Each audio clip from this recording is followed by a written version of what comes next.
Hello, everybody. Good morning to all of you who are following us from Latin America, and a very good afternoon to those of you who follow us from Europe. Welcome to this event of the EU-sponsored Jean Monnet project, the reconfiguration of the presence of the European Union in Latin America. My name is Gian Luca Gardini. I am Professor of International Relations and Latin American Politics and Chairholder for International Business and Society Relations at Friedrich Alexander University at Langen-Nuremberg in Germany.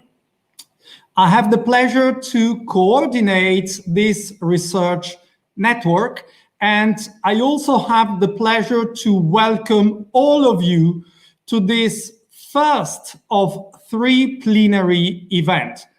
This event should have taken place live in Nuremberg, but because of the COVID-related restriction and rules that we all know, we go live but online. So you can follow us on YouTube, you can follow us on Facebook, and later on you will be able to watch the program through all our social media.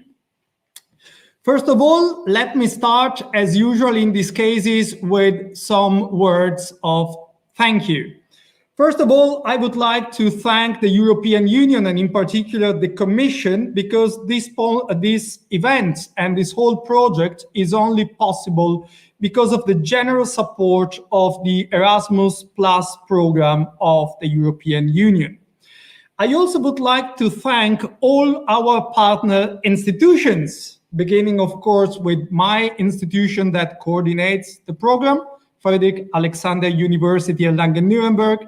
I also would like to thank the University of Concepcion and all the colleagues from Chile, in particular, Professor Paulina Astroza, who co-coordinates the project with me.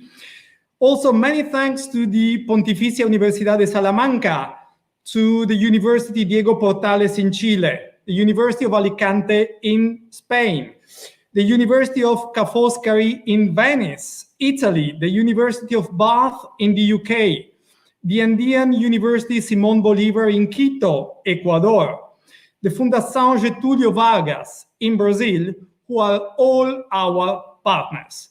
And also I would like to thank our local partners here in Nuremberg, in particular SECLAM, the Argentinian Center, but also the program Sin Fronteras and Radio Zeta, a local group of Latino people here in Germany, and the association Intercultura. Let me tell you just a couple of words about this project called the reconfiguration of the EU presence in Latin America. Why we think that this is important? Well, we aim at 3 big objectives. These are our 3 main goals. The first, we want to discuss and explain and promote the real role of the European Union in Latin America. To be fair, the European Union does a lot, and frankly does a lot of good in Latin America. But many people don't know exactly what the EU does and what room for improvement there can be now or in the future. So our first objective is to provide an accurate and up-to-date picture of what the EU does in, and most of all, with Latin America as a partner. Our second main goal is to promote the core values of the European Union that are core values shared also by our Latin American partners and friends. And third, we aim to discuss and improve, if possible, the way in which we do research on Latin America and the way in which we teach about EU and Latin America, and in particular EU-Latin American relations. So that said, the program for today is divided in 2 parts. In the first part, this first session, we will have 4 speakers. Professor Dr. Maria Garcia from the University of Bath in the United Kingdom, who will speak about the role of the United Kingdom in Latin America, especially after Brexit, and the repercussion on the relationship between the European Union and Latin America and the Caribbean overall. Then we will have Dr. Sandra Zapata, who is currently a postdoctoral research fellow at Friedrich Alexander University, and she will speak about the relationship between the Andean countries and the European Union. Then we will have Professor Jeanne Simon from the University of Concepcion in Chile, who will talk about governance and sustainability. And then we will have Julia Hermann, who is currently a doctoral candidate at the University of Langen-Nuremberg here in Germany, who will talk about a very topical and recent issue that is feminist foreign policy in Mexico and the European Union. Then we will open the floor for discussion and comments with the public. And then we will take a short break before we dive into the second panel of this session, where we will have Professor Beatriz Larraín from the University of Concepcion, who will talk about justice, human rights, and the role of international courts in the relationship between Latin America and the Caribbean and the European Union. Then we will have Professor Beatriz Hernandez from the University Diego Portales, also in Chile, who will talk about a new generation of trade agreements between Europe and Latin America. Then yours truly, that is myself, I will try to make a tentative appraisal of EU, Latin American, Caribbean relations with an optimistic touch, with an optimistic cut. And finally, we will have Professor Elena Lazarou from the Getúlio Vargas Foundation in Brazil, who will take a perspective on Brazil-EU relations. I would like to remind all the public, all the people who are with us today, that they can interact with us. They can ask questions, which are the most welcome, and even more welcome are your comments. So we're very happy to interact with you. If you follow us on Facebook, there is a special feature where you can share with us your comments and your questions. And if you watch us via YouTube, there is also a function in your YouTube screen where you can share with us comments and questions, which I will be delighted to moderate after the presentations of our speakers. So without any further ado, welcome to all to this event. I really hope that you will enjoy it. And I would like to give the floor to Maria Garcia. Maria, welcome to the event. Great to see you. Thank you for being with us.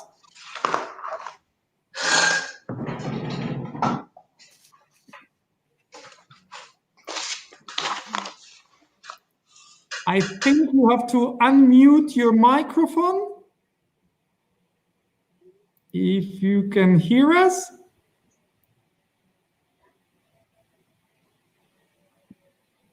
I cannot hear you.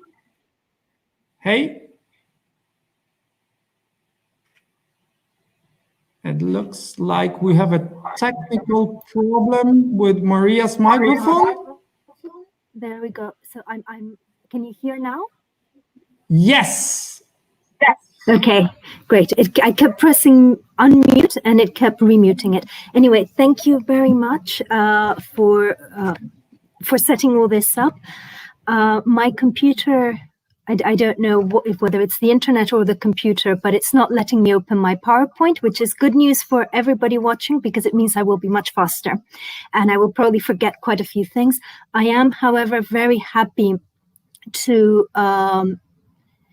share those slides later on, particularly with students, as they do include a little bit on this on the trade relation between the UK and Latin America in terms of numbers.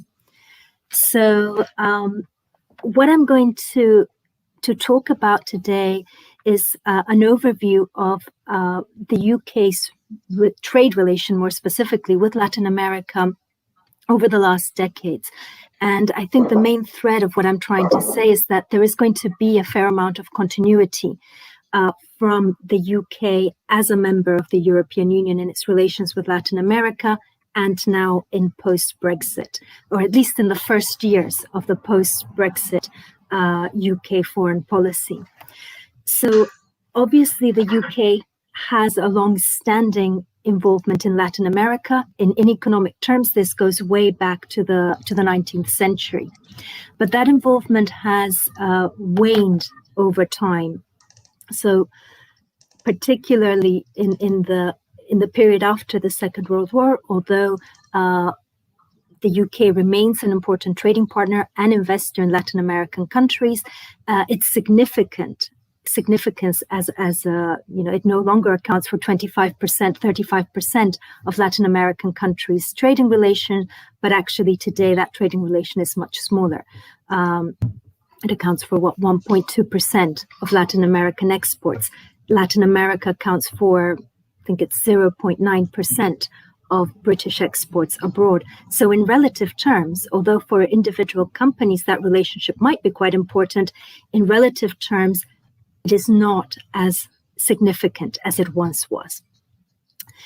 And that matters in terms of going forward. So whilst the UK was a member of the European Union, it has not been a key driver of EU policies or EU trade policies towards Latin America. It has been a supporter of European initiatives in the region, be they interregional dialogues, be they support for democratization, be they the negotiation of new generation trade agreements since the 2000s. So the UK has been a supporter, but it has not been the demander, it has not been the leader in fostering those closer relations with Latin America. In fact, throughout the 1990s, there was actually an element of retrenchment in UK foreign policy. A number of embassies in Latin America were closed. There was a strong movement to pool resources with other EU member states, in particular Germany, in order to save some money for the Foreign and Commonwealth Office, as it was called then. Now, this changed in 2010 with the Conservative and Liberal Democrat coalition coming to power.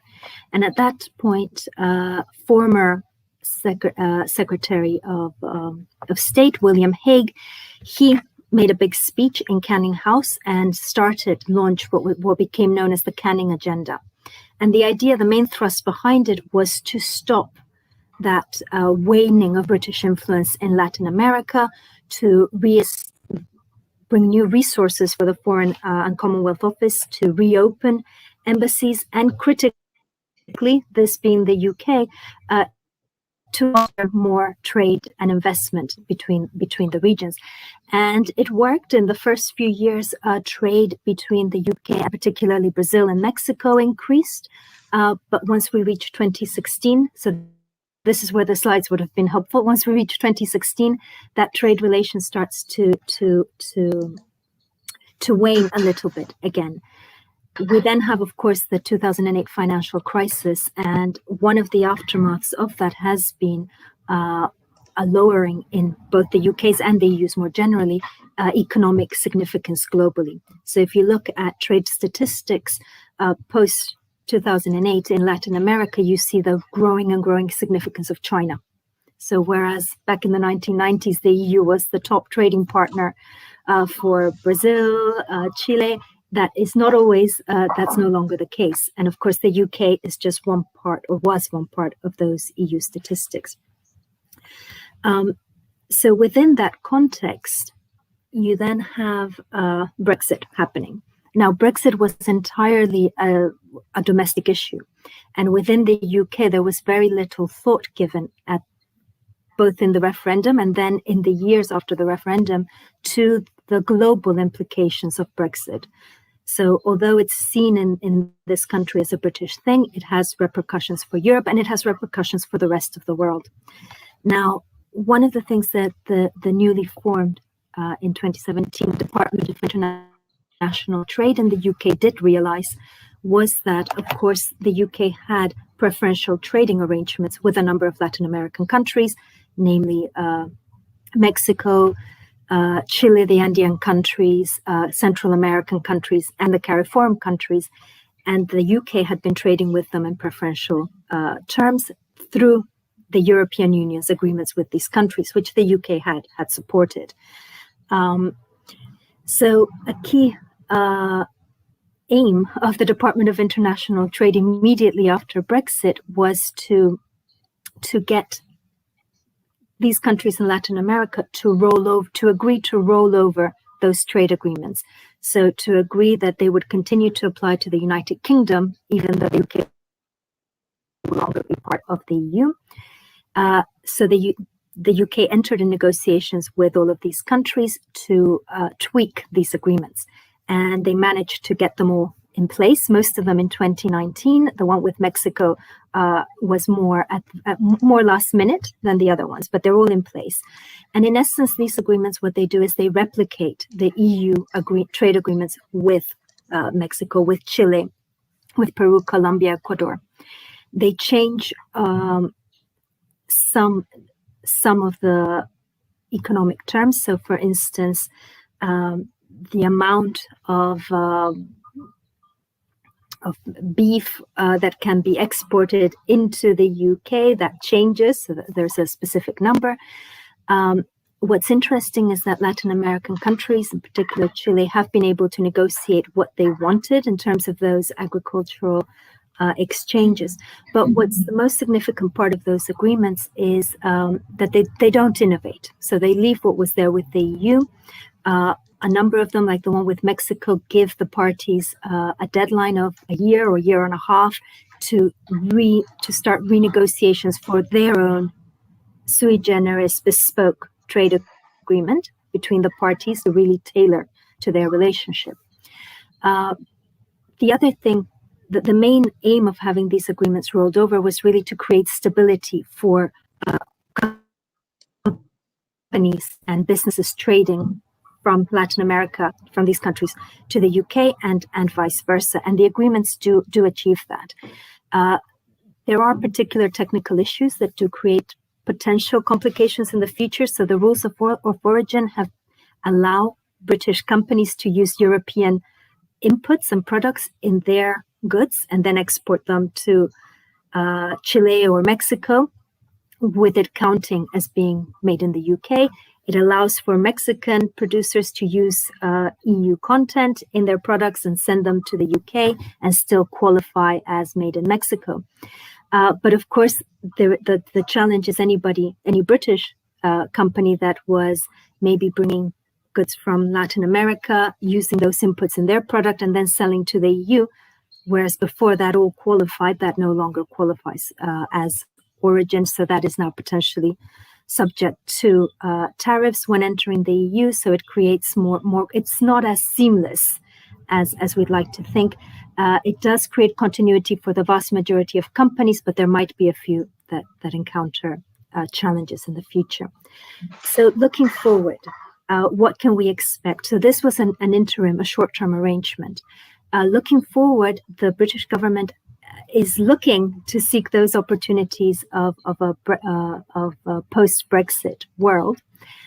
Boris Johnson, when he was still Secretary of State in 2018, he went on a tour of some South American countries, visited Argentina, Chile, and Peru, and was the first foreign secretary to do those visits in 25 years. He came back and talked about the potential of the relationship, but very little has happened since. So rhetorically, there is still that commitment. But if you look at what's been going on in the ground, it's been of necessity quite limited, because obviously the UK has invested most of its resources in rolling over trade agreements, in negotiating its departure from the EU, which has taken a lot of diplomatic effort, political time, and within the country.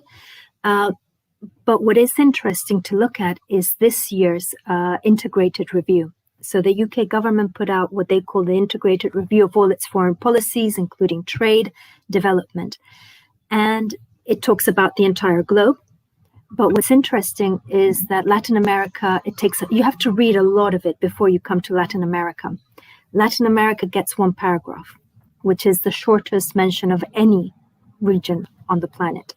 The integrated review puts the United States as the top ally in the most important relationship, then the European Union, but there's a significant gap between them. Then countries like Australia and New Zealand, which are not really that significant economically to the UK, but of course, this whole idea of reviving an Anglosphere, of reaching out to friends and cultural allies was a large part of the stronger Brexiteers' rhetoric. And we see that in the integrated review.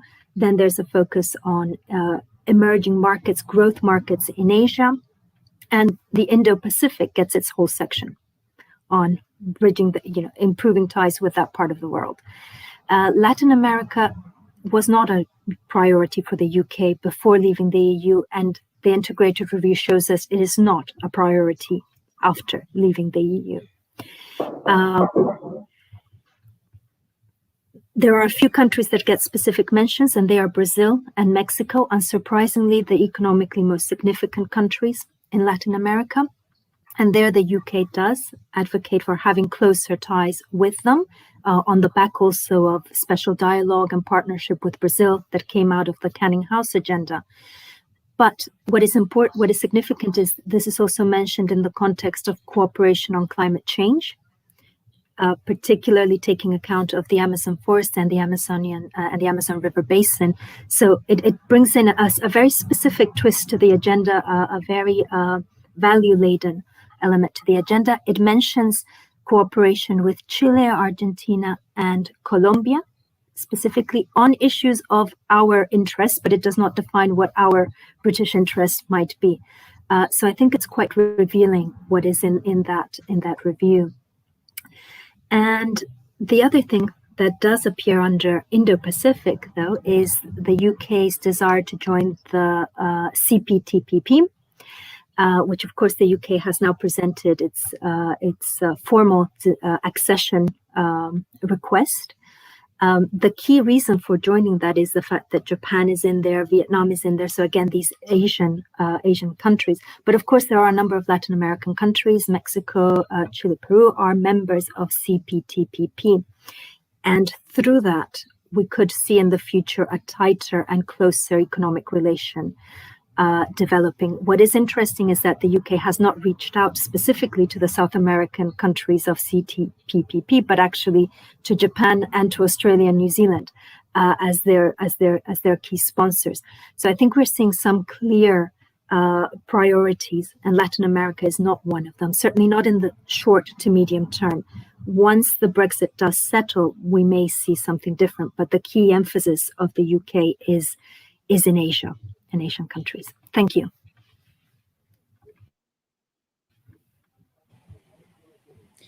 Well, thank you very much, Maria. It was a very informative and fantastic kickoff for this event. I'm sorry I cannot add any more optimistic, but Latin America is quite low also on the priority list of the European Union, but we will discuss that more in detail in the rest of this conversation.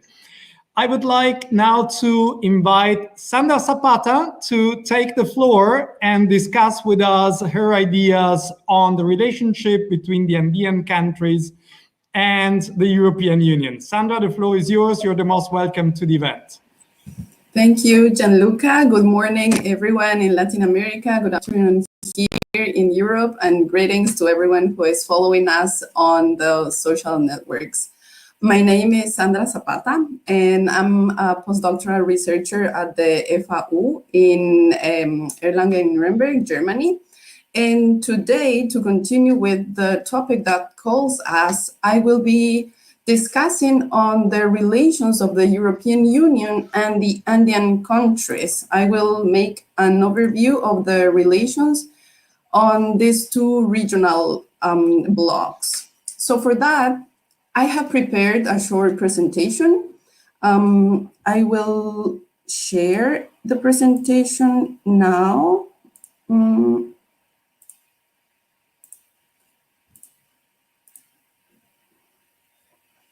Can you see it? We can now see your whole screen. I think it's almost done.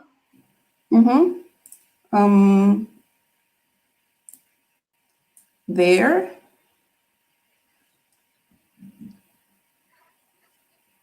I think it's better, right? Okay.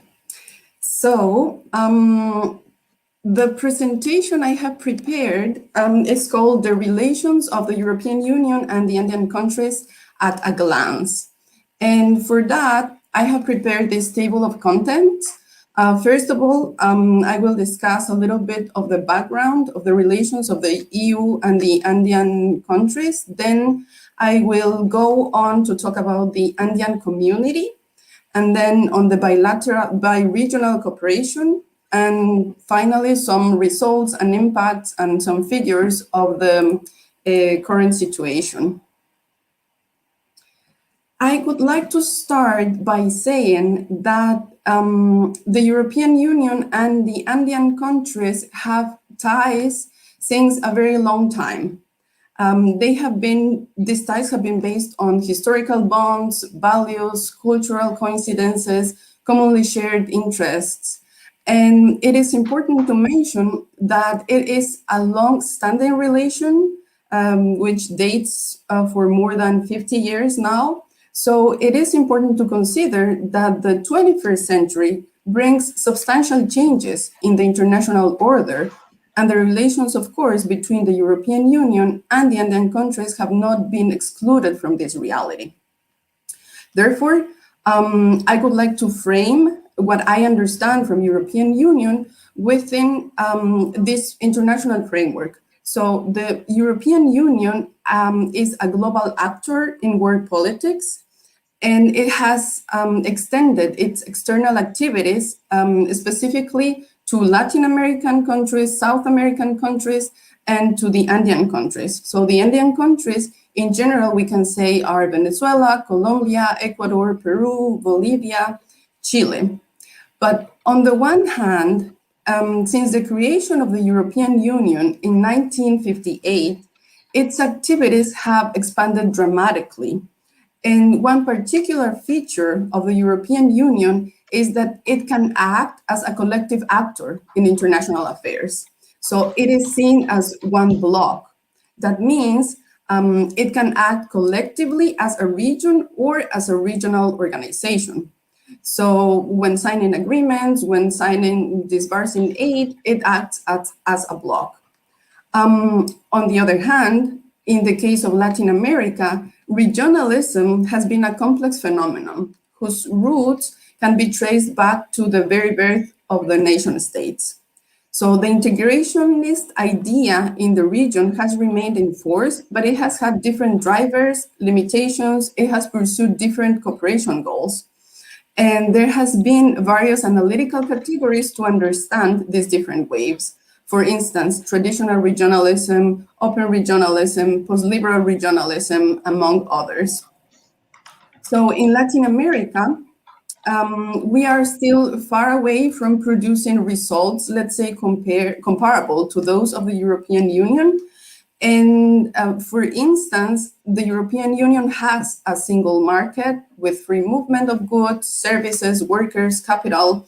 It has a currency shared among its members, and it has a common foreign policy, security policy. And in Latin America, there is no such a bloc. So we cannot say that the relations have been between two comparable regions. So when I will be talking about the European Union and the Andean countries, I will actually refer to the Andean community. which are the countries of which are nowadays members, which is Ecuador, Bolivia, Peru, and Colombia. So the Andean community has its origins in 1969 with the Cartagena Agreement. It is the longest running integration process in Latin America with more than 50 years of existence. It has its ups and downs because it's been 50 years. The international scenario has changed a lot. Local agendas have also changed a lot. But the purpose of this group was to achieve more rapid, better balance, more autonomous development through the Andean, South American, and Latin American integration, and to move ahead in deepening an integral integration process that will contribute to effectively find sustainable and equitable human development. Nowadays, as I mentioned before, there has been many changes, and there has been lately a lot of polarization. So we can say that Colombia and Peru, they were countries that lately were supporters of the new regionalism or more linked to north-south links, while Ecuador and Bolivia, they were very critical to the Washington Consensus, and they opted more for South-South cooperation. So the Andean community nowadays has some current members, which are Bolivia, Colombia, Peru, Ecuador, and some associate members, which are Argentina, Brazil, Paraguay, Uruguay, Chile, some observer countries, which are Spain and Morocco, and former full members were Venezuela and Chile. So as every long-term relation, the bi-regional cooperation has had a lot of processes and stages. For instance, we can mention, for example, that the first stage from the 73 till the 83, it was the aim to build regional cooperation for productive development with a very bilateral approach. Then a second stage from the 83 to the 93, what was important was to deep on the Andean generalized system of preferences, which has the aim to sign agreements, cooperation agreements between the two blocks. Then a third stage of this process from the 1993 to 2004, there were many developments. Among those, for example, the bilateral scope increased. There were initiatives to develop productive sectors, trade, investment, technology, and all in all, to broaden the agenda on the issues that both regions work together. Then another stage of this relation was the political dialogue and partnership. The idea was to create and generate the conditions for a bi-regional association, including a free trade area. Later on, there was the generalized system of preferences with a drug regime specifically, then the same system, but the SGP plus. And after 2006 until 2015, there has been more incentives for sustainable development and good governance. Some other ideas of the European market access and preferences for the Andean countries. So in general, it has been a relation with its ups and downs. And lately, since 2007, there was the aim to negotiate a region-to-region agreement. So the negotiations actually started between the European Union and the Andean countries in 2007 with three main pillars, which are political dialogue, cooperation, and free trade agreement, block-to-block negotiation. Oops, sorry. there were some changes, and in the end, we cannot say that the both regions could actually sign block-to-block agreement. On the other hand, what is up to date is a comprehensive trade agreement with specific countries. So there is one European Union with Colombia, which was signed in 2013, then the European Union with Peru in 2013 as well, and the same European Union with Ecuador that Ecuador joined in 2017. So this kind of agreement is the first agreement which is called of new generation of trade agreements of the European Union. And the main characteristic is that it is comprehensive in nature, and it has a high level of ambition.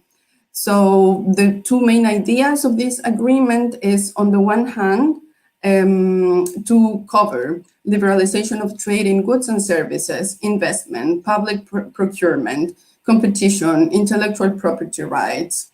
And on the other hand, it is a multi-party agreement. That means that any other country from the Andean community can join. For example, Bolivia, who is part of the Andean community, but is not part of this comprehensive trade agreement. If they're willing to, they could join. So some of the results. Since 2013, that two of these countries have already started to deepen their relations, and Ecuador since 2017, there are already some impacts that we can see. Here we can see a chart with the bilateral trade balances between the European Union and the countries that have signed. So for instance, with Colombia, Ecuador, and Peru. So throughout the years, we can see that the European Union had actually trade deficits with Ecuador and Peru since 2007. Regarding Colombia, the European Union had a trade deficit until 2016 with respect to total trade. Actually, later on, it increased. But for example, we can see that in 2012, it had a deficit of minus 3 billion euro. And then it has a surplus of 2.0 billion euros in 2019. So this this chart here also shows the results of the changes in volume of bilateral exports between the European Union and the partner countries. So the results show that the agreement has led to an increase in all bilateral trade between parties in both directions. So for Peru and Ecuador, exports to the European Union increased more than imports from the European Union. For Colombia, the opposite is true. So the European Union exports to Colombia increased by close to 3.9 billion, which was the largest change from the bilateral trade relations covered by the agreement. And the exports increased in 268 million euros as well. So in relative terms, apart from the European Union exports to Colombia, the agreement has had the largest impact on trade with Ecuador, because Ecuador's export to the European Union increased to 18.7%, while before they were 12.6%, and considering that Ecuador joined only in 2017, the group. And here we also have a chart with the changes in value of the total exports. So all in all, we can say that it has had a positive impact on the bilateral exports. And in absolute terms, the results show that the European Union exports increased by 1.7 million. Yes. Here, regarding the diversification of bilateral trade, we can see the number of products exported to the agreement partners. We can see that the export of different products has increased. For instance, Colombia, according to Colombian authorities, more than 580 new products have started to be exported to the European Union since 2013. For Peru, the annual reports show that there are more than 1,013 new products which enter the market. From this represents around 1.2 million exported to the European Union. And in the case of Ecuador, we can see that after 2017 till 2020, there were 123 new agricultural products, which in average represented $2 million US dollars. And here, so specifically with each partner, we have the chart here on trade creation and trade diversion, specifically European Union and Colombia. For the European Union is Colombia's second largest trade partner after the United States, and the share is 11.2%. So there is a positive but small impact on the European Union-Colombia agreement on trade and goods. There's little change in the composition of the Colombian exports. Mainly, the exports are based on bananas, plantains, coffee, gold, flowers, while the European Union exports to Colombia more pharmaceutical and technological goods. In the case of Peru, the European Union is one of the main trading partners, and it is currently in third place after China and the USA. So the main partners of Peru are Spain, Germany, Italy, Netherlands, and they account for around 72% of the trade with the European Union. And Peru has trade surplus with Spain and Belgium, but not with Germany, who is one of the very important partners for Peru. And in the case of Ecuador, we have Ecuador. The European Union is one of the most important trade partners. It's after China and the US, depending on which area we look at it. The relation has been very concentrated. Ecuador exports mainly 3 products to the European Union, which are bananas, plantain, tuna, and that represents around 600 million in 2019. So combined, these products, they account for 73% of the total imports from Ecuador. Yeah, that was in 2019. And so that's the results and the impacts of the relations until nowadays. And some final remarks I would like to say that the European Union is the second largest destination market for Andean community exports, but the European Union for the Andean market represents only 0.6% of the total trade. The trade structure continues to be the same. The Andean community exports a relatively high amount of raw materials, agricultural, mineral materials, while it imports from the European Union technological content, machinery, equipment, pharmaceuticals. The exports of Colombia, Peru, and Ecuador have a more diversified export basket with the European Union compared to other partners, such as China, for example. And it has gradually increased their diversification, which is good.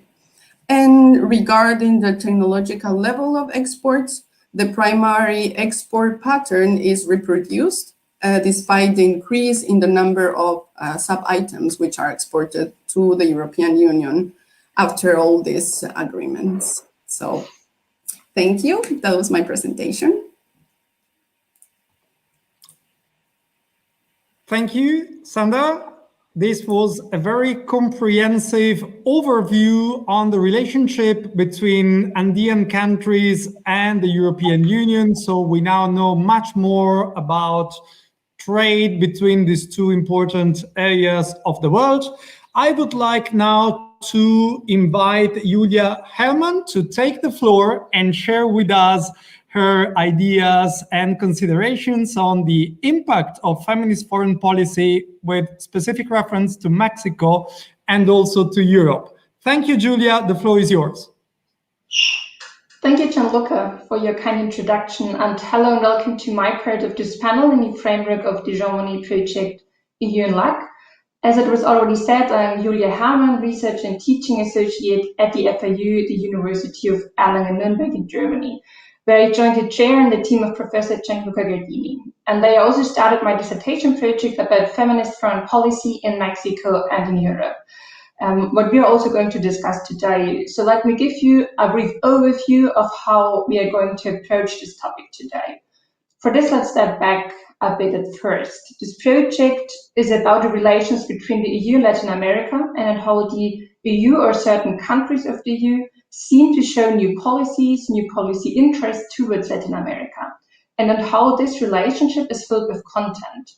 In short, which topical issues are on the bi-regional, on the bi-continental agenda. And by my case studies, my research, by assessing the implication and outcome of feminist foreign policy, we may assess whether and to what extent topics like human rights, women's rights, and in general the rights of minorities is part of this bi-regional agenda. So this for the broader vision and fitting within the project. And at the same time, this research project also aims to conduct research from different scholars, disciplines, and perspectives. And within this research, we assess these relations between the EU and Latin America from a specific perspective, adding gender as a critical category of analysis in the discipline of ER. So how will we navigate through this topic in the next 10 to 15 minutes? We will start with the basics, with a brief definition of foreign policy, what is foreign policy actually about, and in contrast, definitions of feminist foreign policy. The second point, second step, then will be to give a background of the status quo and recent developments.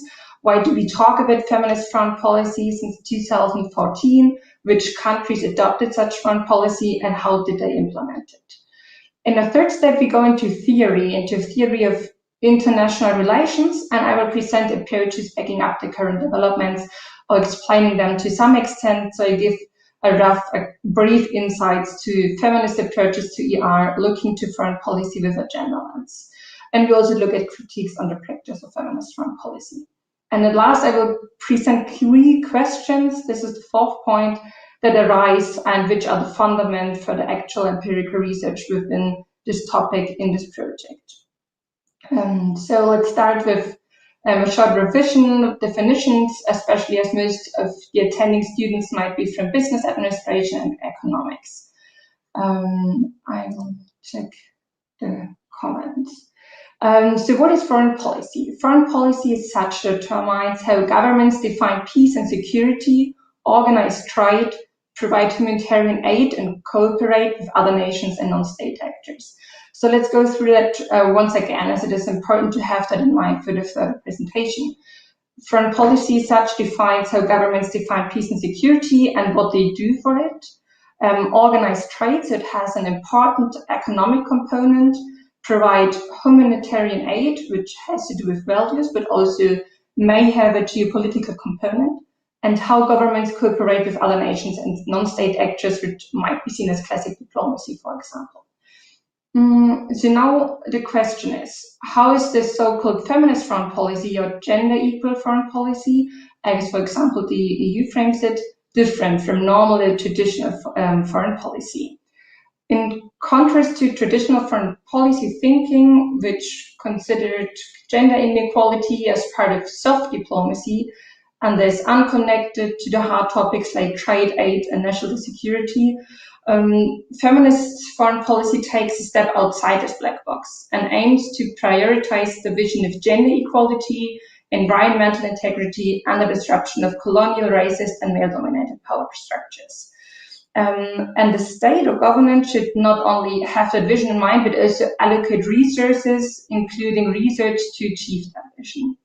So, as so often, there are many definitions and all are working definitions. So this was mainly extracted by a definition of TEAS in 2020, another components of feminist foreign policy by the definition of the Center of Feminist Foreign Policy is, for example, that it is a multidimensional political framework centered around the well-being of marginalized people and in general as a means to rebalance power inequality.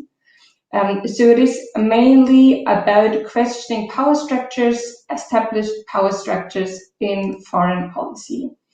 So this kind of new dimension in foreign policy is particularly worth to be assessed in the case of EU-LAC relations, as until now only countries of Europe and the Western Hemisphere, Canada and Mexico, have adopted such foreign policy, and those regions, the EU and Latin America and the Caribbean, promote their bi-regional partnership as based on historical, cultural, and human ties, on full respect for human rights and common values. But again, feminist foreign policy in practice is very diverse, depending on how it is implemented or defined by the respective countries, which leads us to the status quo, the recent developments in the field, so to our second point. So several countries have officially adopted a feminist foreign policy, starting in 2014 in Sweden, where there seems to be stand quite alone at the beginning, but since then 6 countries have adopted a feminist foreign policy, which is Canada, Luxembourg, France, Spain, and last year Mexico. Furthermore, Denmark, Norway, and Switzerland have a strong focus on gender equality, and it is also on the agenda of the European Parliament, where a majority has voted for gender equal foreign and security policy. So having said this, the implementation or realization are quite diverse. Sweden, for example, in Sweden it is a cross-sectional topic. So Sweden understands feminist foreign policy as a goal in and on itself, which it always links to both its domestic and international obligations. Canada introduced what is called a feminist international assistance policy in 2070, so 3 years later. And here, Canada's commitment to feminist foreign policy appears more focused on an economic argument regarding women's empowerment. As a last example, Mexico, under its feminist foreign policy, Mexico has pledged to reach gender equality within its foreign service by 2024, which is within 3 years.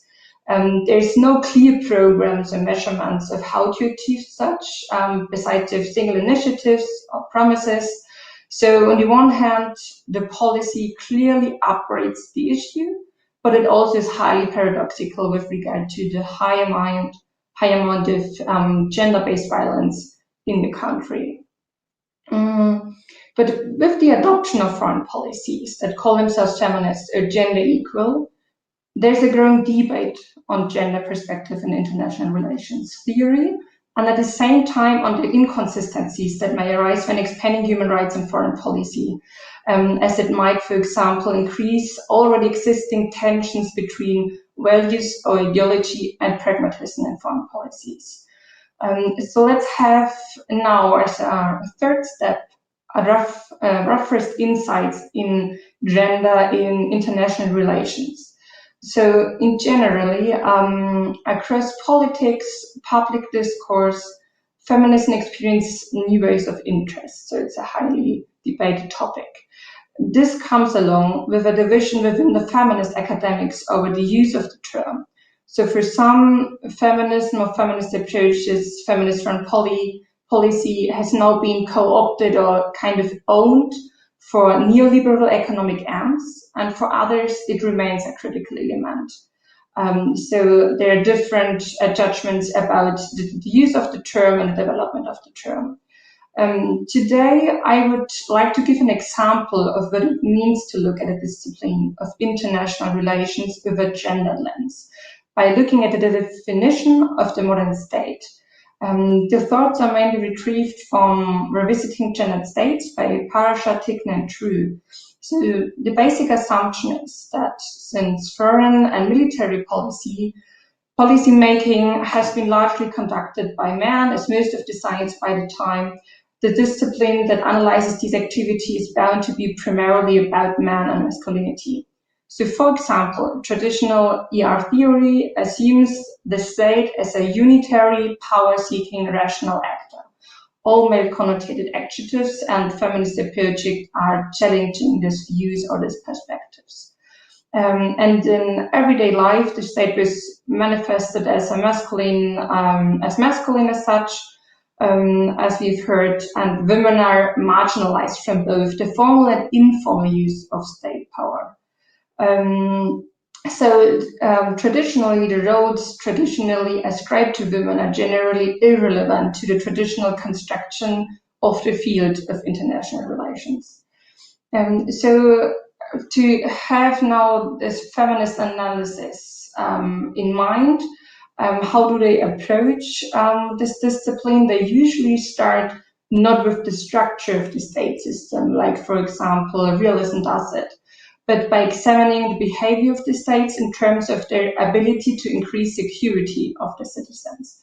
So, for example, less about sovereignty, aggression, but about increasing the security of their citizens in economic or physical terms. So this was quite rough. It was just giving a first insight about what the critiques are, or what adding gender as a category in international relations. There is a lot of more theory behind it that we can discuss in the aftermath.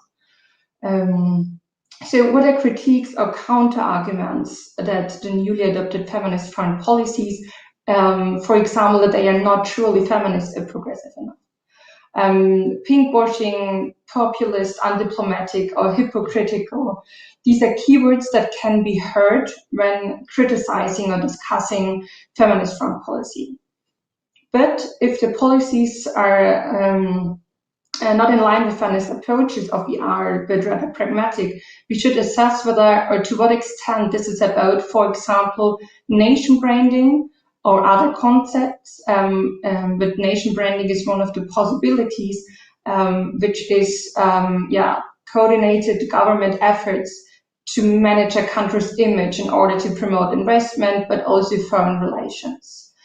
So there are tensions that we see in all those cases, especially in the case of Mexico, between values like equality, the ideology, and pragmatism in foreign policy. But we've already seen in books, for example, as by Professor Gardini, that there's this can be a conceptual framework for the analysis of foreign policy. So as the last point, we'll come to key questions. So you saw today I rather introduced the topic as such, with some theoretical considerations behind it, to give some context, and now we'll conclude with the upcoming key questions, which will be decisive for the next conferences and the upcoming research. So the aim is to discuss reasons for the adoption of explicitly feminist foreign policy and assess potential changes in EU-LAC relations as an outcome of feminist foreign policy. But let's look at it step by step, as these are two sub-questions. The first part of the question, or the first aim, is to discuss the reasons, the why, for the adoption of explicitly feminist foreign policies. So the question is, do we witness a rethinking of foreign policy? To which extent can we observe the implementation of feminist approaches in ER? And to which extent can we see means of nation branding? These are the two concepts we have in mind to see whether we can answer what is feminist in the respective foreign policies, and furthermore to discuss the tension between values and pragmatism in foreign policy. In order to able to answer that, I will also look at historical roots. Where does the idea come from in the respective countries? What are the main drivers for the adoption of feminist foreign policies? The idea behind that is that such developments do not happen out of nowhere. So in accordance to the theory of longevity of the processes, it is worth to trace the story of gender and politics within the countries. And then after the first question, we have why this policy? So after this question, why this policy, the question 2 would be what changes? And this following question would then adding a bilateral or a bicontinental dimension, what changes or does not change in the international relations after having adopted such foreign policies. In short, are there changes in EU-LAC relations as an outcome of feminist foreign policy, at least between the countries following this common approach? The gender equality is already on the international agenda. It is a SDG goal. Their conventions were signed that shows commitment towards the expansion of women's rights. This is not a question as such, but it was, at least on paper, upgraded by adopting now a feminist foreign policy. And as I already said, this dimension in foreign policy, this feminist dimension, what in practice is not particularly radical, is particularly worth to be assessed in the case of EU-LAC relations, as those regions promoted by regional partnership based on the respect for human rights and common values. So on paper, based on the values, the rhetoric, the ideology, there's a lot of common ground. So to give an example, there was one first meeting in May. It was labeled as the first 6 countries to adopt a feminist foreign policy, with Sweden, Canada, France, Luxembourg, Mexico, and Spain, to meet, to discuss how to put feminist approaches at the center of the work of the UN. This was a tweet posted by the EU in Sweden. Key points that I highlighted was gender responsive leadership, alliances, and resources. So this was in May 2022, quite recently.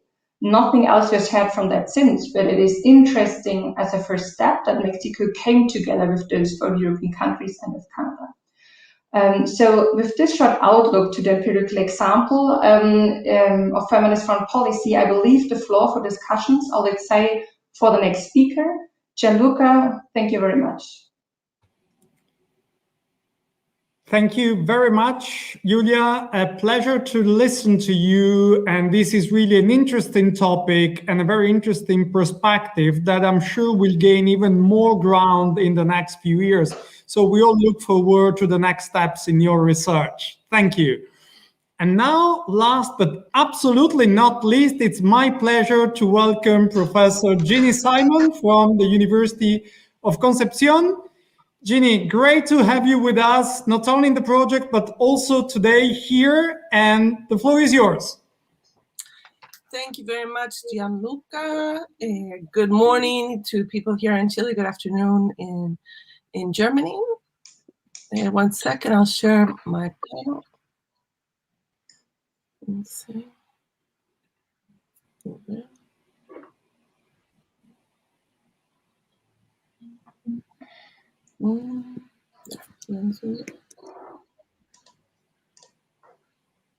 Can you see my presentation?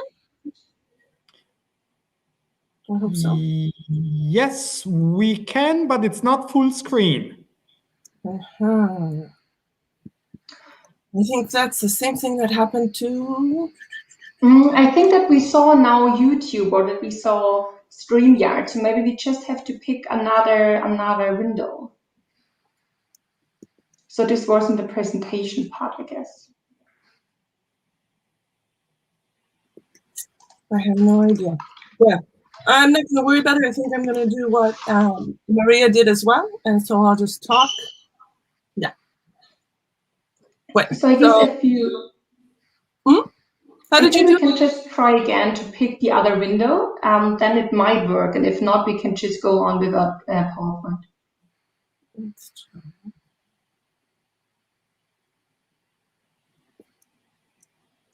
Let's see. And now? Yeah. Yes, Yep. great. Perfect. Super. Well, that makes it a little bit easier, and that way I can go a little bit faster. Maybe we'll see if we can catch up on time. So as Gian Luca said, I'm Jean Simon. I'm a professor of political science here at the University of Concepcion in Chile. And the issue that I'm going to look at today has to do with governance and sustainability. I put here, think globally, act locally, because when we talk about governance as well as sustainability, we are connecting the global levels to the local levels. In my talk, since we only have 15 minutes, I'm going to briefly present governance. We're going to kind of go along with governance throughout the presentation so that you can get a sense of what governance is from the global level to the local level, going through the European Union, as well as sustainability. In terms of sustainability, I think I'm going to highlight 2 points here before we get started. One, sustainability is a concept that has changed over time and has a lot of different meanings. For example, sustainable development from the business perspective tends to focus principally on including different kinds of issues, social and environmental issues, into the production process. While for other people, sustainability means something much, there's a stronger interpretations of sustainability that really looks about generating a more sustainable environment that can be the base of the society. So I want us to think about those kinds of issues. The second element that has to do with sustainability has to do with the idea of future generations. And so it brings in the issue of the environment so that we can't destroy the environment now, because the future generations, essentially the younger generations, will have to pay the cost of those processes of development. So while we're looking at trade, while we look at EU cooperation in Latin America, it's also important to look at how sustainability is becoming a goal, as in feminist foreign policy, both for countries and for the world in general. So that's essentially what we're going to look at today. So one of the first questions is, how sustainable are development models? Here are pictures from, that really could be any country, right? It could be Europe, it could be Latin America. And as I think, as Sandra was saying, a lot of what we export from Latin America to Europe has to do with raw materials, has to do with minerals, and that ends up destroying our production processes. A lot of times ends up destroying the environment in different countries. As well, there are also both industrialization, urbanization, large-scale farming, large-scale cattle raising, also are drivers for climate change, which is one of the principal challenges that we also face as a world, but also as countries, as well as at the local level. And so those are some of the challenges that governments are looking at, but also private companies, social organizations are all looking at. And so governance and sustainability are some of the issues that we need to look at in general as a society, as a human race. And so governance, when we talk about governance, we're talking about governance, one, at the international level. And so here's an image of the international environmental regime that talks about global governance that essentially began in the 1970s when we first began thinking about environmental contamination, about its impact on human health and on nature in general. And we have a series of agreements, treaties, conventions that begin to shape what the national state or what the states can do within different countries. And so, as you all know, the Paris Agreement is one of the principal ones that has to do with climate change. But essentially, all these organizations or states at the international level do trade agreements, but they also do environmental agreements that limit what they can do within their countries and what they can do between countries. And so when we think about governance, the first level that we look at has to do with the global governance level. And so in this sense, the international environmental governance, but governance in general, because we can also talk about the World Trade Organization, we can talk about the International Labor Organization, we can talk about the UN in general. And so it's a continuing process over time of interactive decision-making in international environmental matters. That's how we define international environmental governance. And it includes institutions and organizations, states, but also the institutional organizations that are connected with the states at the international level, and binding agreements, policy instruments, and procedures that regulate environmental protection at the international level. And this also covers a wider range of stakeholder and informal arrangements, such as voluntary codes of conduct for private businesses and partnerships between governments and major groups. And they're all oriented by shared goals. And so when we talk about, for example, as I mentioned a little bit later on, the Sustainable Development Goals are some of these goals that orient both state action, local action, private action, as well as social organizations. So in this sense, governance as a concept is a new way of governing. So we changed the way states govern. So it's not just the states that's putting the rules into place, but also public and private actors that are trying to achieve a collective interest. And in this sense, when we talk about sustainability, it has to do with sustainable environments, thinking about future generations. And we do that through collaboration and coordination based on rules and agreements, complementing other political and economic processes. So it doesn't replace the state, it doesn't replace the parliament, but it does complement that so that we can have more effective results. And so in this sense, governance arrangements are characterized as soft law, so that they're quasi-legal instruments that have no legal binding force, but essentially are based on will, on voluntad in Spanish. I'm trying to think of the word, but essentially they're voluntary agreements. But at the same time, we recognize, or different states recognize, the importance of following these agreements to achieve the collective interest in some ways. And so essentially, as it says, it complements markets. And this is much more common within the European context. And indeed, it's much stronger in the European context than it is in Latin America, or it is in, for example, in North America. But it's a growing tendency throughout the world because it's a way of dealing with these complex issues, especially environmental issues. And so from the United Nations, we have 17 Sustainable Development Goals that we should try to reach by the time we get to 2030. And so there are strategic plans that there are commitments that different governments have made, as well as private companies. And so here I want to highlight 3 that have to do with the private sector: decent work and economic growth. Number 12, responsible consumption and production, that has to do with the circular economy, as I'll mention a little bit farther on, and climate action, which also involves adapting the productive processes to address and to adapt to changes on, or changes produced by the changes in climate. Now, in Europe, when we get to Europe, we also look at environmental governance that is multi-level. And so at the EU, you have a lot of these agreements, and that has much more weight within the law. But I also want to highlight what's going on at the local levels. And so at the local levels, you have different cities, especially the larger cities, that go connecting.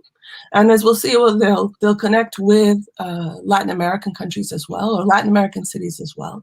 And so you have this complex interconnection of cities, member states, supranational organizations like the EU, and global organizations like the United Nations. And so all these levels interact. And this is a concept that's known as polycentric governance. And so essentially, there's several decision-making centers at different levels. And so the challenge of coordinating is much bigger. And so that's why we set up these kind of ideas of like the goals, the Sustainable Development Goals, so that we can coordinate our actions towards these similar ends. We also share knowledge, and we collaborate. And so there are multiple actors who are essentially sharing different interests and needs, in this case, a healthy environment, and they work through different kinds of instruments. And so in your work, including how we look at global chains of value, global value chains, as described by Julie, I think, in her presentation, no, by Maria in her presentation, we can also look at how those requirements to be sustainable are also included within these global value chains. And these issues are going to become increasingly important. It could also set up certain obstacles or certain barriers to trade by adding, for example, taxes with respect to your carbon trail. And so when we think about all these kinds of issues, these issues are all growing issues that we need to address, and we need to address early so that we're at a better place in the next coming years, not only to protect the government, the environment, but also to protect the businesses or our different activities that we're doing. So essentially, it's to think about future generations, and that involves changing how we act right now. So polycentric governance essentially involves cooperation, mutual adjustment, learning, and innovation. There are several challenges associated with this. One, there are multiple political authorities with superimposing jurisdictions, and sometimes there's not a coherence between the different rules at different levels. There's also a challenge within the government for coordination between the different ministries that are working within a government or within different levels within the same state. And so that requires effective communication and clarity on the goals. Different actors will respond according to their attributions and interest. And I would say one of the biggest challenges is to transform industry and citizen behavior to adapt to these new ways of organization, and to respect in some ways the new recommendations that are only recommendations, as similar to soft law, but are necessary to achieve the goals that we want to achieve. So multi-level environmental governance involves at least 4 elements. One, strategic coordination. And when we look at the EU, we have the European Strategy for Climate Change Adaptation, for example. Knowledge sharing is probably one of the most important. And here we have, for example, the Climate Adapt platform that shares information so that we can introduce good practices at different levels. Financing as well, so we can introduce, for example, infrastructure programs, innovation issues as well that include sustainability issues. And one of the most important, because a lot of the environmental issues that take place at the local level, is the Covenant of Mayors for Climate and Energy. And that's where the European Union or European cities connect with Latin American cities to develop local action plans. And so within this platform, the platform I put down here at the bottom, that's in Spanish as well as in English, and I would imagine other languages as well. There's a Covenant of Mayors for Energy and Climate. Here, thousands of local governments voluntarily commit to implement the EU's climate and energy targets. So essentially, the EU is playing a role of orienting the different cities to implement, facilitating so that they can develop local action plans, which will also favor local businesses, etc. And so it's a platform for exchange of information and knowledge with coordination mechanisms. It was launched in 2008 in Europe with the aim of bringing together local governments that voluntarily committed themselves to achieving and exceeding the EU's climate and energy targets. And today it includes cities and regions of all the continents. There's a specific program that's been developed in the last few years, which is the International Urban Cooperation, that has to do with city to city. And its objective is to develop together a local action plan to drive sustainable urban development. And as you can see, many of the countries that where there's cities that have joined this program are many of the cities that have the connection with the European trade agreements, as well as the Pacific Alliance. And you also have to think as well about the cities and how cities are run within Europe, as well as how cities are run within Latin America. And so this horizontal governance that they seek to establish through these local action plans are essentially coordination through planification. And so here the European Union is generating a very positive impact within the cities, translating as well as transferring good practices at different levels. And so you have the public sector, you have private sector that includes the export sector, the local industry and farmers. You have citizen organizations, including political parties, environmental organizations, as well as universities. So essentially you set up a cluster or a local regional innovation system to introduce sustainability issues within the city, not just within how the city is organized, but also how we interact at different levels, how we build houses, how we have transport, and how we continue to respect the green infrastructure or the nature or nature-based solutions. And so the European influence on Latin America has to do, on one side, with the nature-based solutions for climate change, which can be translated into green technologies as well as products for a circular economy. One of the principal challenges for European companies working in Latin America is to continue to respect many of the norms or the standards that are present within Europe when they're also working or investing within Latin America. As we saw in some of the other talks, a lot of what the European countries do in Latin America may be negative or may not be at the same standards that they do in Europe. And so the idea is to work through European Latin American cooperation so that we have a more equal balance, or to bring up the level of work, of production within Latin American countries to the European level. Danke. Thank you very much.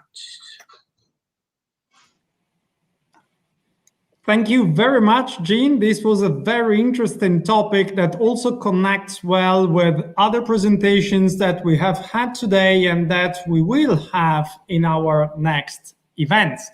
So can I now open the floor to the public for questions and comments? So please feel free to use the function in YouTube and in Facebook to interact with us. We are waiting for your comments and we are looking forward to receiving your questions if there are any. In the meantime, maybe while the public thinks of questions and comments, I can break the ice with a specific question for Maria, who kicked off our event. And I was wondering if in your research you have already come across, or do you expect to come across in the future, of any EU strategy to face or to counter-check the UK own strategy to open new markets and to sign new agreements. Is there any sign of that at all, as far as you know?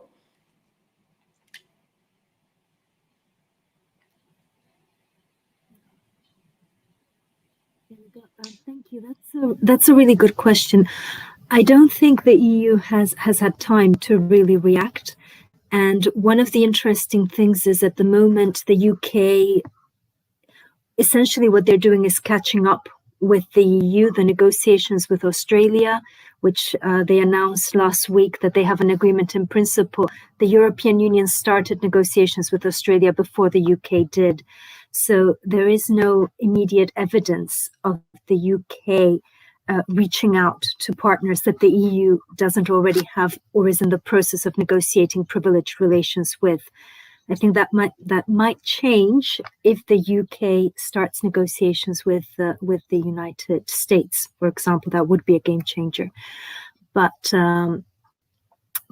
there is no active approach to that. There is an important thing in the agreement between the UK and the European Union, and that is there are mechanisms for the EU to be able to keep a little bit of a tab on what the UK does in terms of its regulations. So things on agriculture or genetically modified organisms or hormone beefs or things like that. And the reason for that was to prevent the UK becoming a massive competitor or a threat to the EU, or signing trade agreements that would then allow third parties to export to the UK and then get things into the EU without meeting EU standards. So some elements of that were put into that trade agreement with the UK. That will be a very challenging relationship to navigate. We already know the problems, but that will continue to be navigated and renegotiated year on year, because that is the crux of what both the UK and the EU can then do with other partners. Thank you. Thank you, Maria. Thank you for this very clear explanation of the current state of the art and the, may I say, unlikely future to happen then.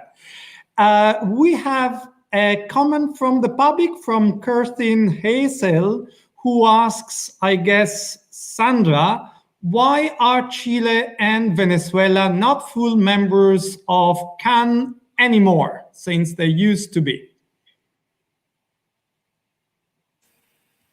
Yes, thank you for the question. Actually, they were members of the CAN, but as I said before, the CAN is a very interesting process which has been active within 50 years. So in these 50 years, there has been ups and downs, and one of these changes was lately, let's say after 2006, 2007, that many changes in South America started to take place.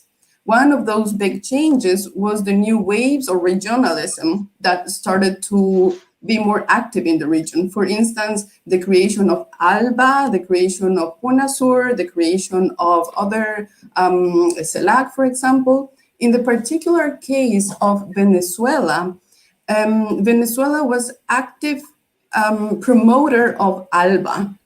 So in this sense, they were trying to, the objective was to make ALBA the regional organization that could have more common and unite the countries. So here it comes the dispute between Venezuela being in CAN and Venezuela being as well trying to go with ALBA more in the leadership. So Venezuela in the end decided to leave the CAN because it has a different purpose, different approaches on seeing the international insertion of the country in the world. For instance, the objective of CAN at the very beginning, or it has been based on trade, on investment, on economic integration processes, while, for example, ALBA had other interests, which were also on the social dimension. It had committees on health, on education, so it was, the scope was a bit broad. So there were those discrepancies, and so Venezuela decided to leave CAN. And a bit of the same goes for Chile. So Chile is nowadays observer member of CAN, and all these changes have happened during the last 15 years. So it's very lately, and the same goes for this country. So depending on the leadership that was at the moment in the countries, they tended to opt either for one of the regional blocs or to the other one. So yeah, that's the situation now with Chile and Venezuela, and this is why they are not in CAN. Thank you, Sandra. This was the politological explanation. That is, Venezuela is sponsoring a different vision of Latin American regionalism from the one promoted by CAN, and the same applies to Chile. So whereas Venezuela might have been more oriented towards organizations such as ALBA, Chile was and still is oriented towards organizations such as the Pacific Alliance. Perhaps I may jump in and complement this more politological explanation with also a historical explanation. So Chile somehow abandoned the Andean community in the 1970s due to the clashes because of differences in political regime and orientation during the dictatorship in Chile. And when Chile decided to rejoin CAN, once Chile returned to democracy, it decided to do so only as an associate member. So basically Chile is gaining all the best it can from CAN without compromising itself too much with those aspects of the bloc that it doesn't share. On the Venezuelan side, when President Chavez arrived at power, he started to implement a quite different approach to regionalism from the one that CAN at the time had. And in fact, in 2006, Venezuela decided to leave CAN to join Mercosur. That was unfortunate for a number of reasons, including the fact that the final results were not very good for Venezuela, which is currently not only suspended, but double suspended, actually in legal terms, from Mercosur. Now, if we don't have any other comments, I would like to throw in a couple of more topics, one for Jeanne. Jeanne, you said basically in your presentation that now most of this EU-Latin America connection in terms of sustainability, cooperation for the environment is down to the local level, which is quite encouraging also for our project because we have an expert on paradiplomacy, Professor Ostosa. But is there any sign that this kind of topic can at some point land on the high politics agenda between the EU and Latin America in some forms? I would say yes. I think it's at different levels, right? And so, as I showed in one of the slides, so that you have the issue at the between states, but because a lot of climate change issues have to do with the local level, that is one of the areas where I think the European Union can really, or European cities can have a big impact on what's going on in the ground, essentially, because they can also, as well, with respect to trade, I think it's even a greater impact if they can work on transforming production processes. And then finally, as well, consumption. I mean, if we think about the European Union, if from Chile, they only accept, for example, salmon, which is produced here in Chile, that is grown or raised in sustainable environments that respect not only the Chilean laws, labor laws, for example, but also the European standards, then that would be a huge transformation. So I think when we look at these issues, we should look not only at what's going on between the state level, but also what's going on, for example, the European companies that are working or investing within Latin America.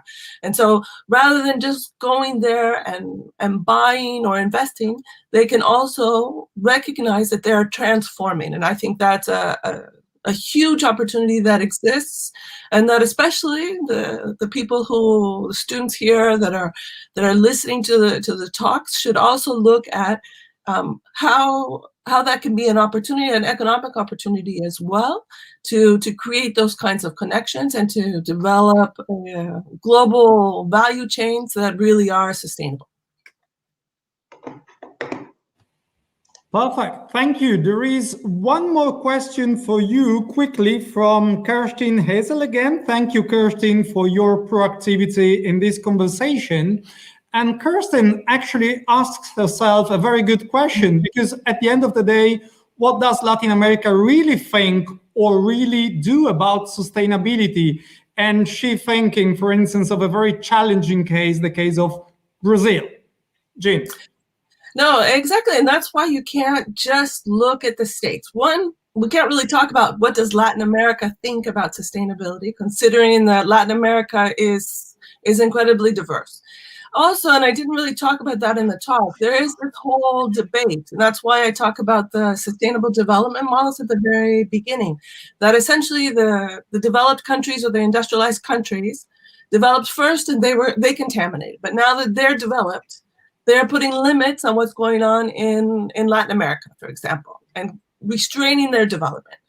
So I tried to take a different kind of way of looking at it, because in the end, who's paying the costs for the environmental contamination are the communities and the territories where contaminating companies exist in Latin America.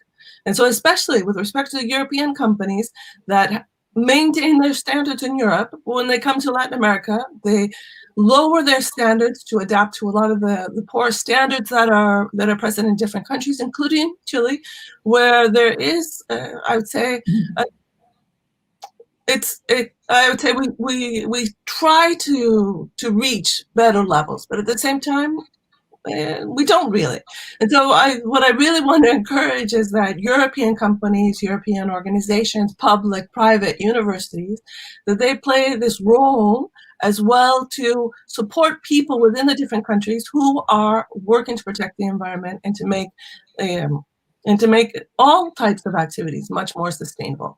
And that's why I highlight especially the Covenant of Mayors, because through cities, we can transform, create projects that favor more sustainable cities, but especially important are the production processes and the consumption that the Europeans do of Latin American products, so that they also require that they're sustainable, and sustainable in a strong interpretation of sustainability, which includes not only environmental sustainability, but also social sustainability, equity, which would include, I would say as well, gender equity, if we look at the feminist public policy. So that's the long answer to the short question. So what does Latin America really think about sustainability? I'd say you have all sorts. You have people that are just trying to make money, but you also have a lot of people who are really trying to protect their territories, their environment, the quality of life. And it's good to have partners within other continents that can help support that, not only for those territories, but really for the planet in its totality. Perfect. Thank you. I know that there are now 2 questions from the panelists, so I would like to give the floor to Julia first and then to Maria. So quick question, because we have another 3 minutes before we take our break. So quick question and please quick answer. Thank you. Okay, so this is a general question on the consequences or potential consequences on Brexit for you, Maria. So you said mostly what you said was more about economic vision. What does it mean for companies? What does it mean for trade? As we are a chair of political science and also do a lot of regional integration, I would like to know. Oh, I think this is. Do you also hear? Well, I continue speaking. Okay, I think now it's fine. So, what do you think is the influence that the Brexit, as a harsh disintegration movement, has also a political impact on Latin America? So we know that in Latin America and the Caribbean, there are many regional integration movements, but also a lot of disintegration movements. So is there also kind of a political effect that Brexit has as disintegration in Europe? I think that's a very good question. It definitely affects the power of Europe, not just economic, because it is now a smaller market, but also this idea and this attraction that more integration is always positive and better. Mm-hmm. It runs counter to that narrative. Having said that,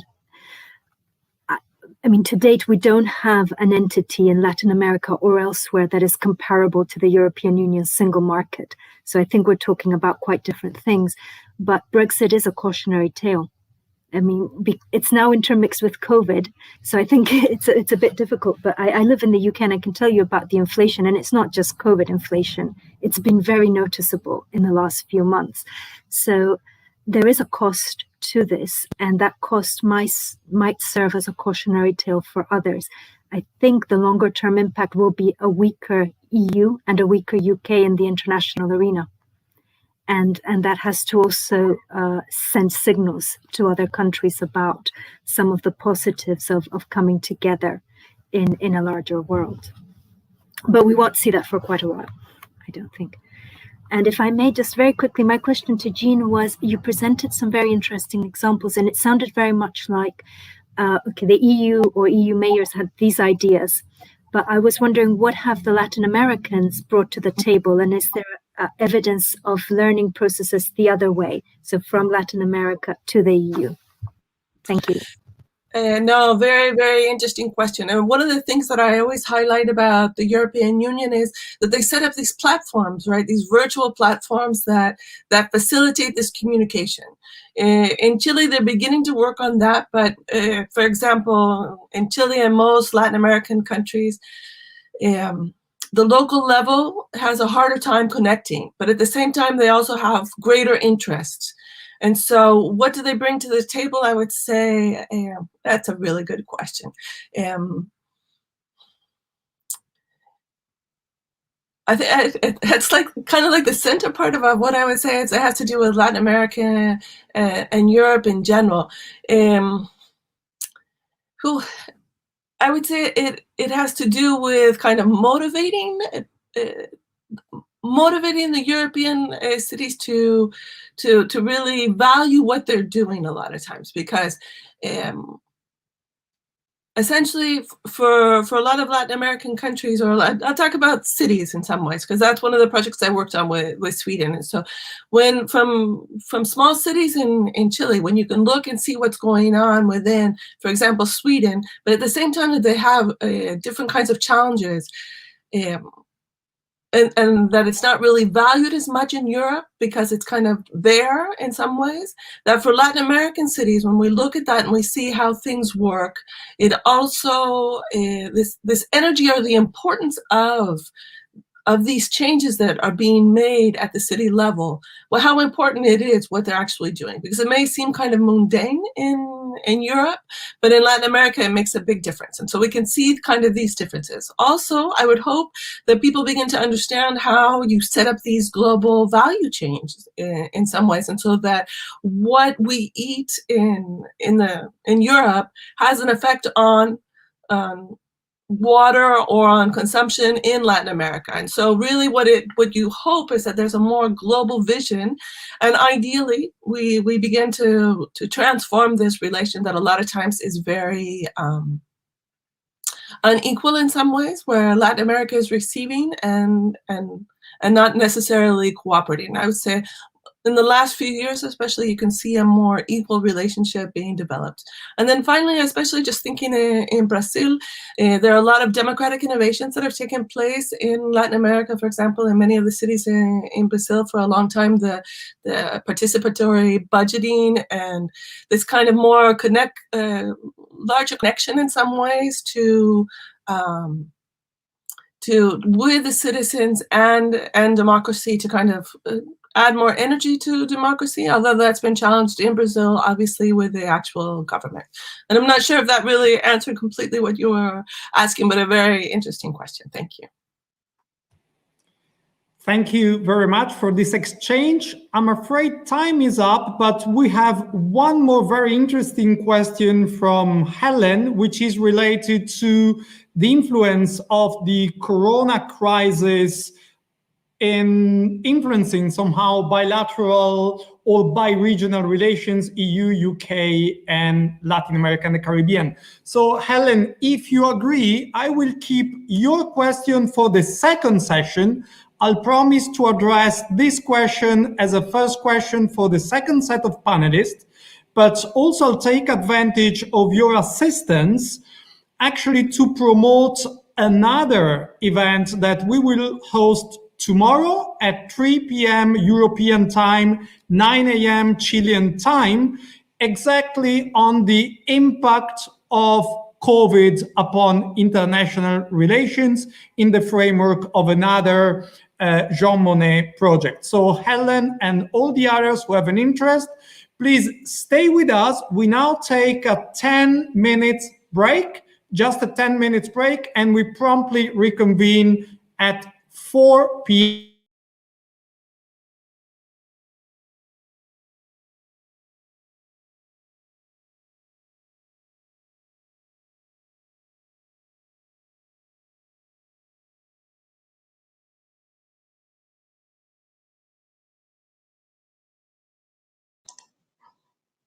So it seems like in the very last minutes, Gian Luca's internet connection is missing. I think the most important things were said, right? But I think most of you are going to stay here in case Professor Gardini is not coming back soon. We'll see us here back in 15 minutes. Is this right?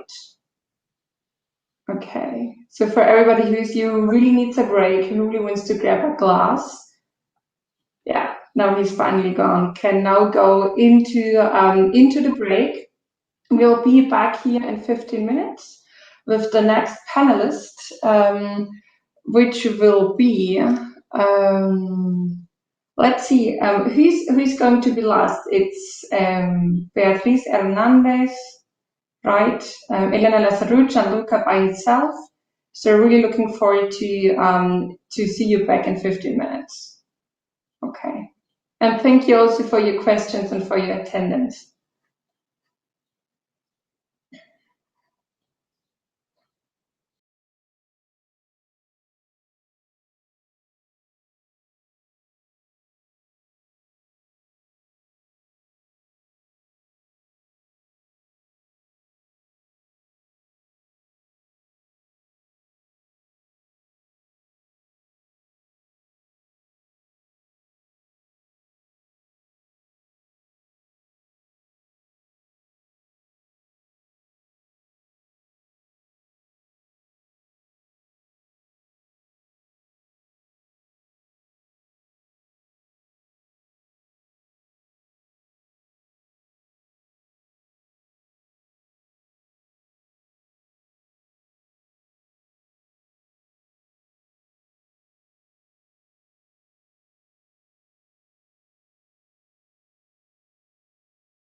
again, good afternoon to all our friends who follow us from Europe, and once again, good morning to all our friends who are following us from Latin America.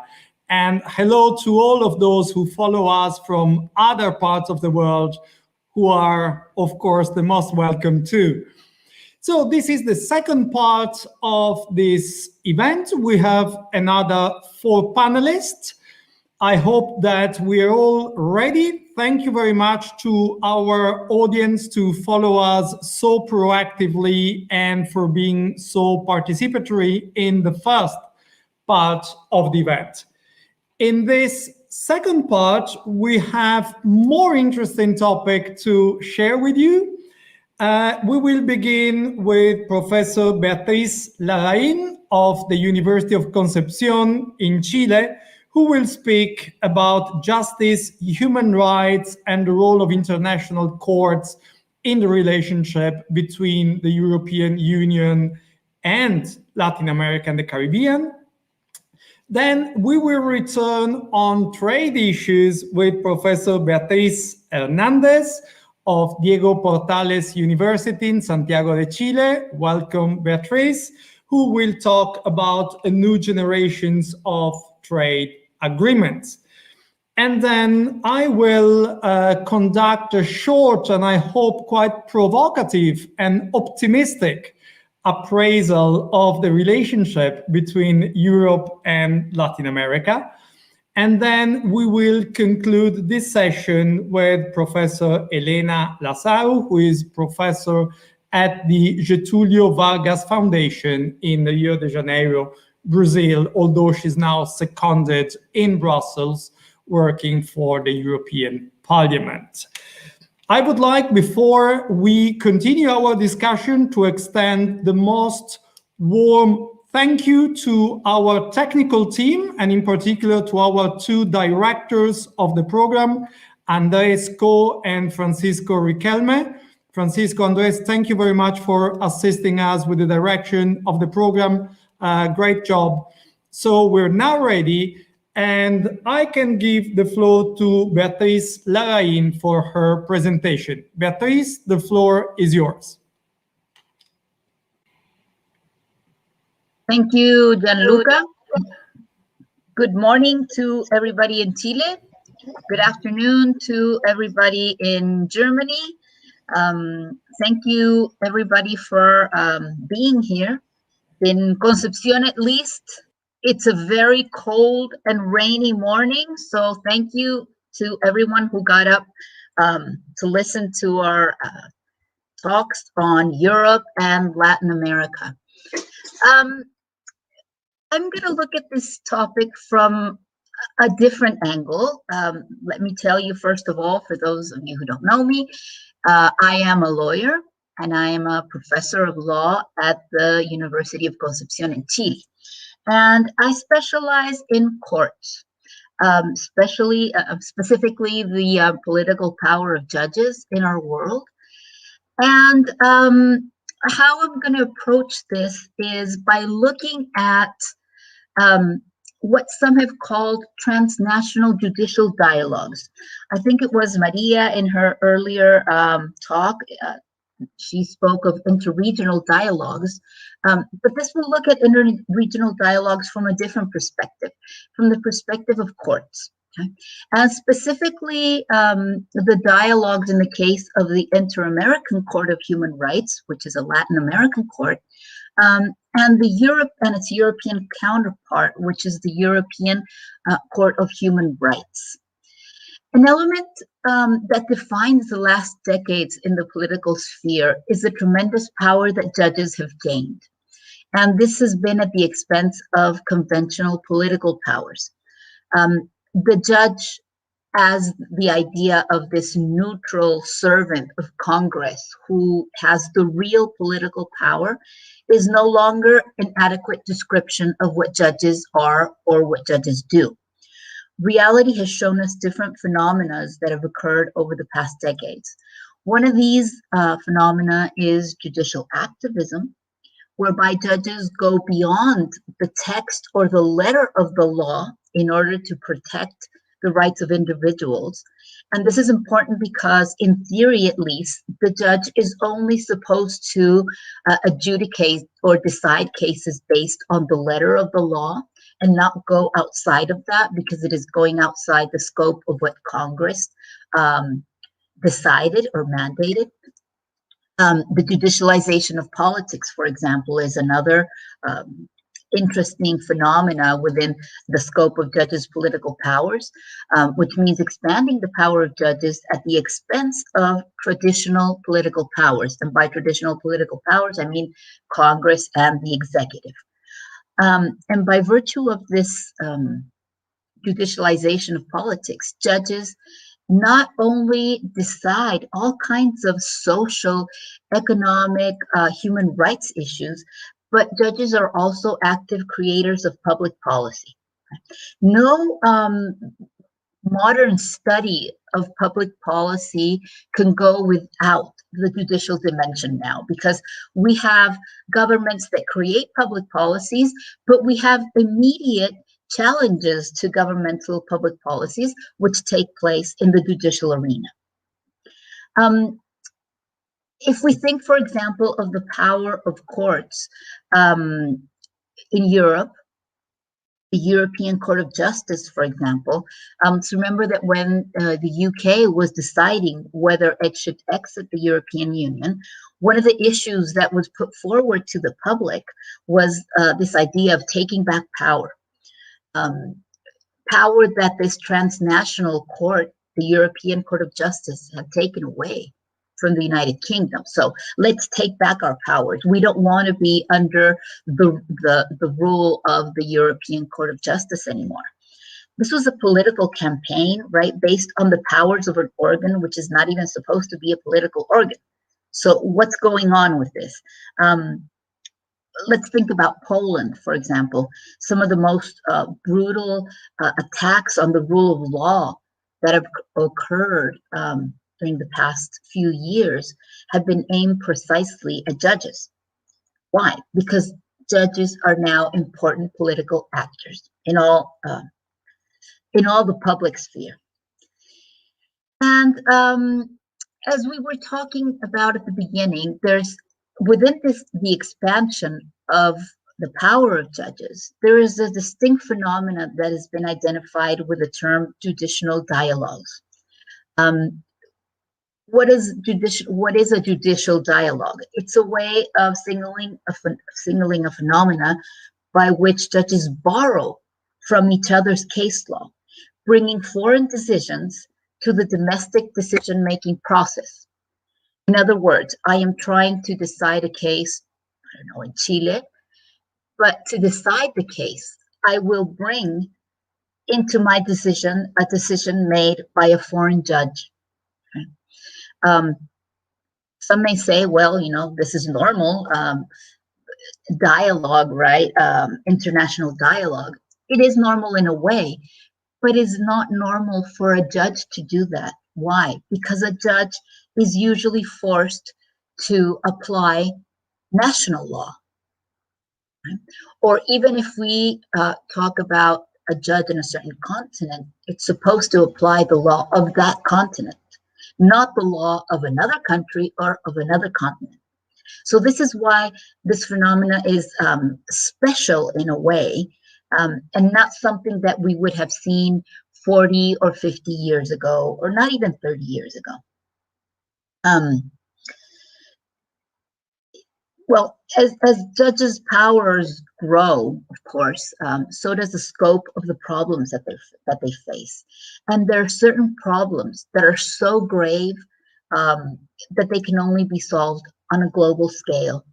For example, if you think about the environment, as Professor Jean Simon was talking about a while ago, access to clean water, for example,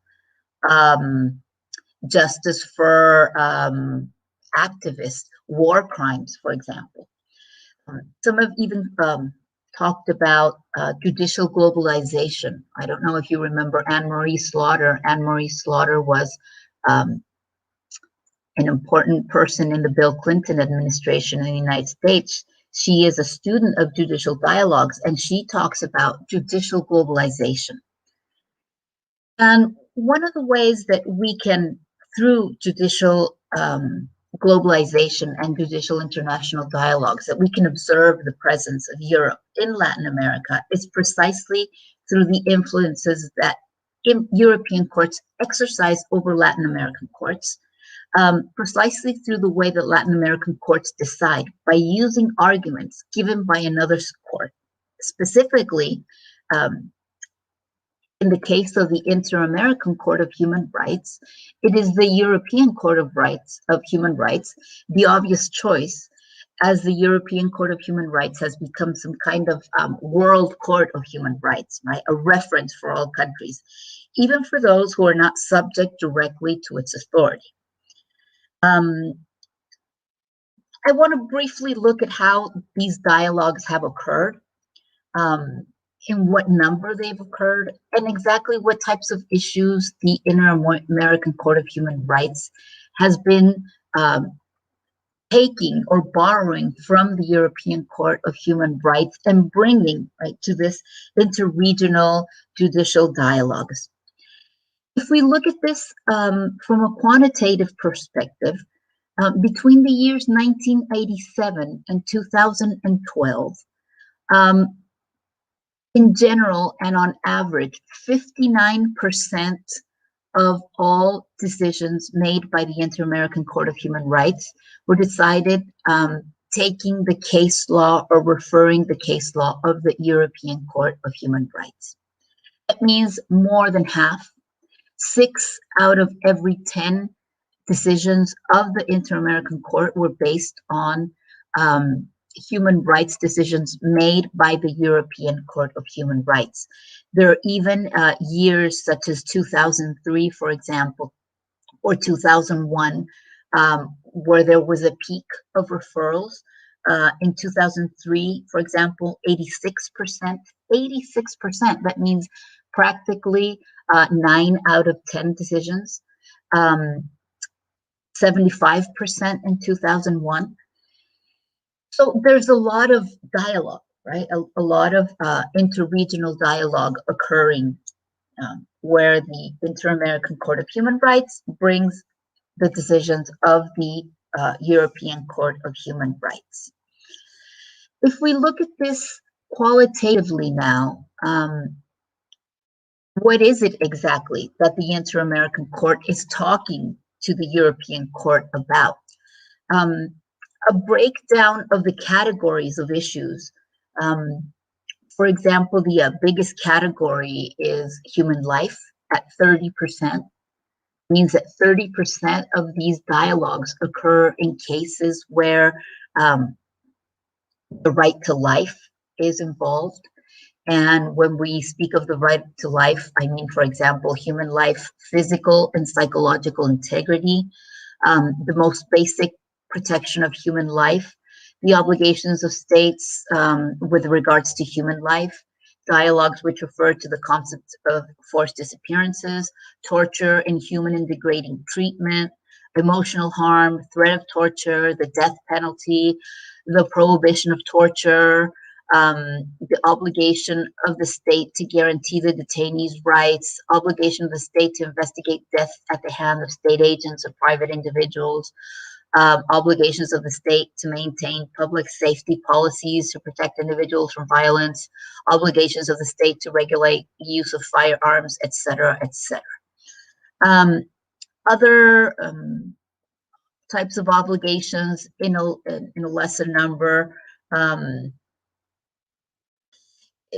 aren't as important as the right to life, the human right to life. And in other words, this shows that a court or a Latin American court in general is dealing still with the most basic transgressions of human rights. One of the judges put this really plainly. He said the development of the American democracies and the emerging culture with regards to human rights must abolish forever the use of violence that eliminates lives, attacks freedoms, and affects the integrity of all individuals. When this objective is achieved, the Inter-American Court will be in a position to dedicate itself almost exclusively to other issues, which characterize a different phase as the European Court of Human Rights does today in most cases. If we look at some of the specific cases, for example, in one case, which is Loaiza Tamayo versus Peru, the Inter-American Court decided that, or defined what torture was, saying that even in the absence of injury, suffering at the physical and moral level, accompanied by psychological disturbances during interrogation, may be regarded as inhuman treatment. And they decided this as the European Human Rights Courts had decided in the 1978 case of Ireland versus the United Kingdom. In another case, it said, for example, that monetary compensations had to be adjusted by inflation following the 1972 case of Ringesen of the European Court of Human Rights.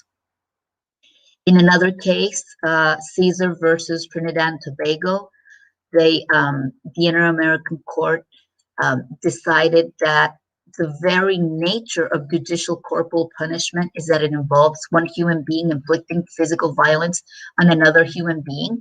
This was the case where this country allowed for the public beating and whipping of detainees, and it decided that this was institutionalized violence, as the Inter-American Court of, as the European Court of Human Rights had decided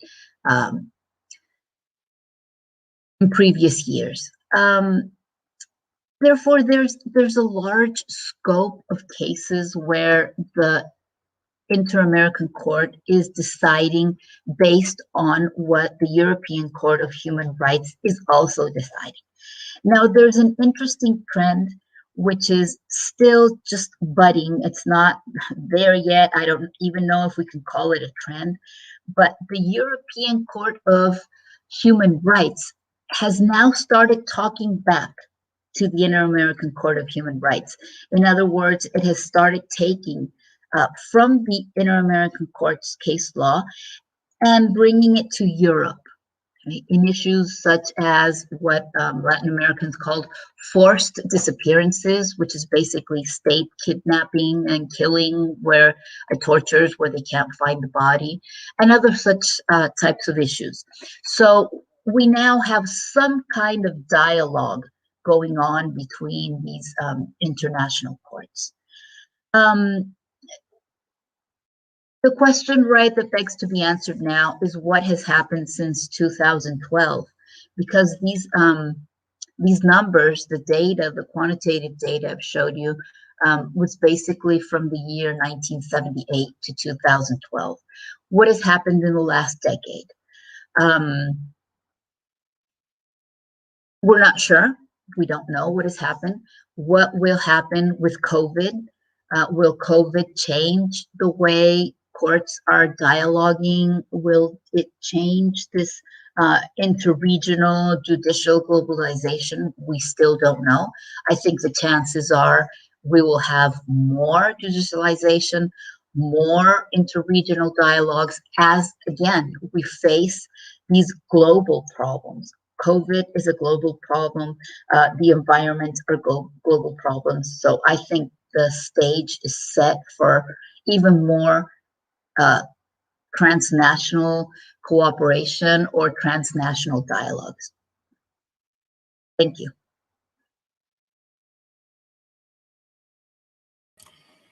Thank you very much, Beatriz. This was a very insightful and interesting presentation, and as you say, certainly has provided us with a different perspective on this EU, Latin America, and the Caribbean relationship. I would like now to invite Beatriz Hernandez to take the floor. Beatriz is professor at the University Diego Portales at Santiago de Chile, and she will speak on a new generation of trade agreements between Europe and Latin America. Beatriz, you're the most welcome on the show, and it's great to have you with us in the project. The floor is yours whenever you're ready. Thank you.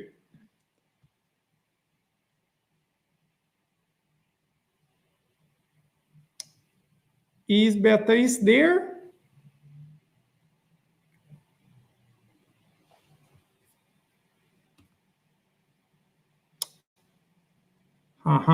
Apparently there is a technical problem. She's not on camera.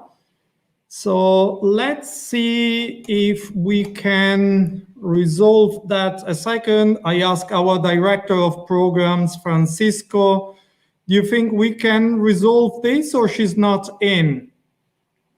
Let's see. Otherwise, we just continue with our schedule and we wait for her to join us.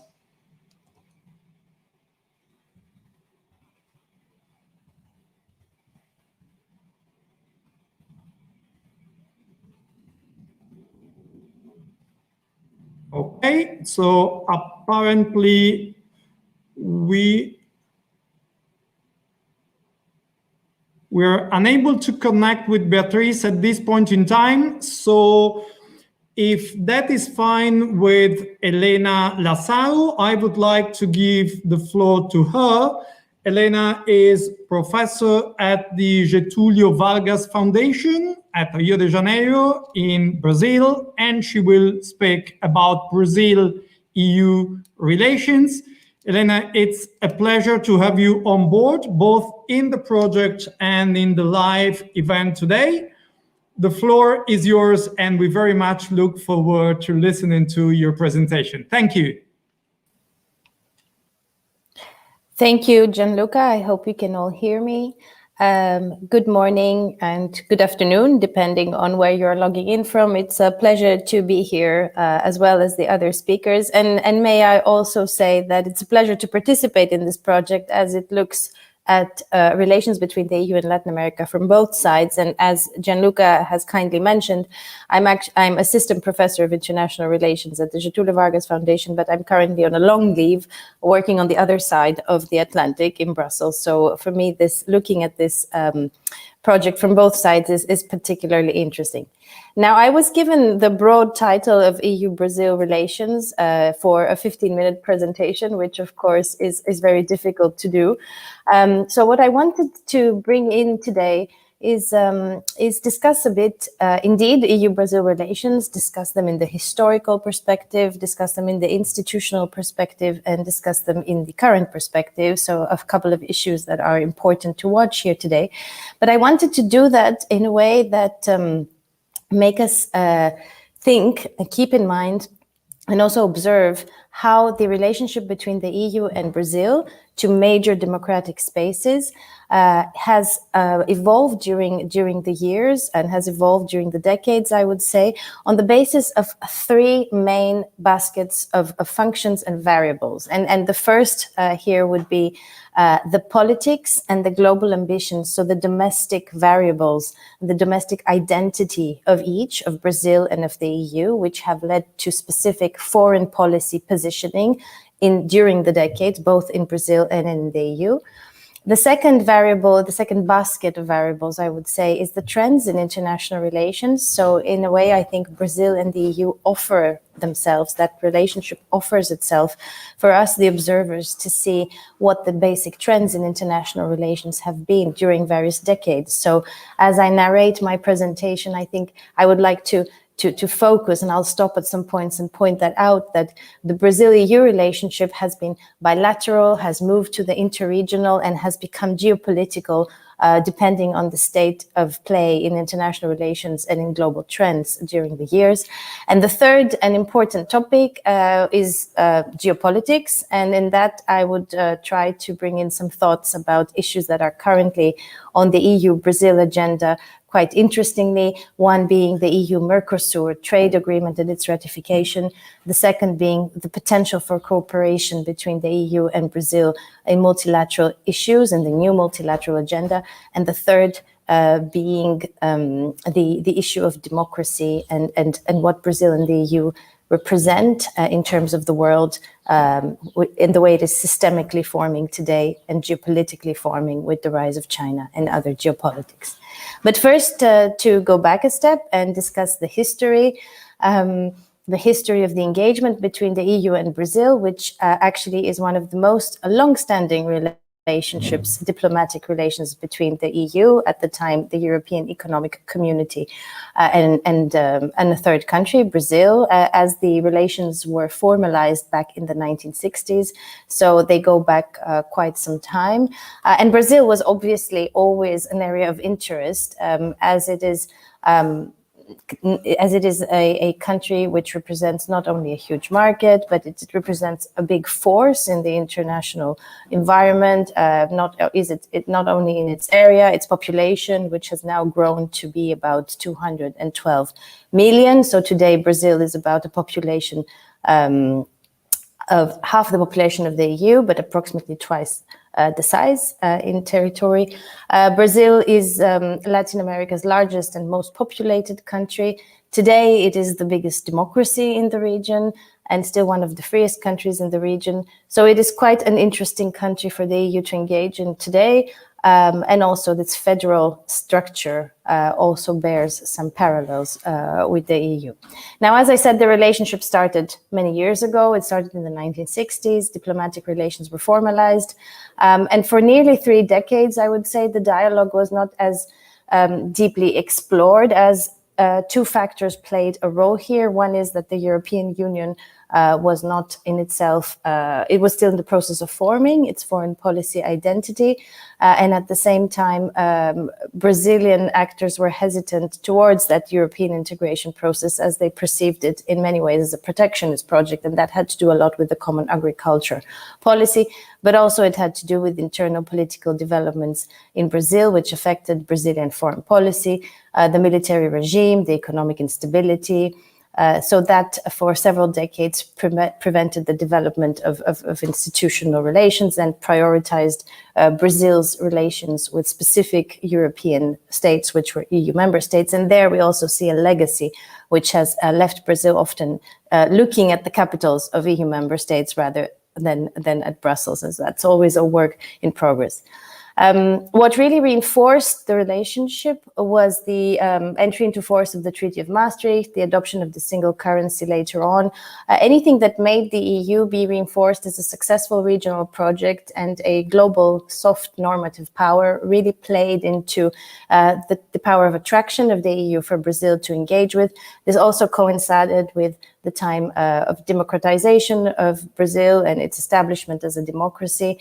And eventually, this also coincided, so we're now in the 90s and the 2000s, as a time where the EU successfully projected an image of an alternative foreign policy actor that could fill in some space left from the post-Cold War period, and also have an agenda, a positive agenda, which would be shared by Brazil's foreign policy, so the environment and human rights.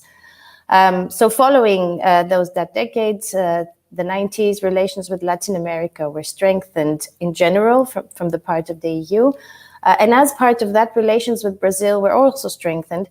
But here comes the first point of the impact of the trends in EU-Brazil relations. So the first trend that has decisively impacted that relationship at that time, so 90s, 2000s, is the trend for regionalism and regionalization and interregional relations.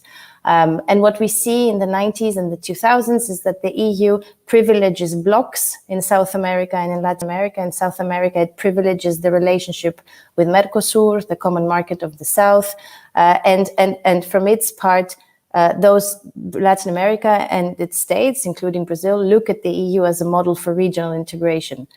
So during that first part of engagement of Brazil with the EU that is more forceful and more intense, and with Brazil as a full-fledged democracy in the 90s, the priority in the relationship between the EU and Brazil is this interregionalism. And in 1995, the EU and Mercosur signed an interregional framework cooperation agreement, They defined these priority areas, and we have back then only the beginning of the focus on the conclusion of an association agreement between the EU and Mercosur, an agreement that would be structured into 3 pillars: trade, cooperation, and political dialogue, and which becomes the underlying framework of what we've been seeing for the better part of these last 25 years being negotiated between the EU and Mercosur. So that's what I often call sort of the interregionalism period between relations between Brazil and the EU, and it's a large. It becomes a large part of Brazilian foreign policy as well, because Brazil is supported by the EU and in many ways influenced by the EU to engage in this project of regionalism in South America. It is a time, as I said, where regionalism is a trend. It's a time where the EU exerts a lot of normative power. Its integration, its ever closer union is something that others in other regions look to and aspire to.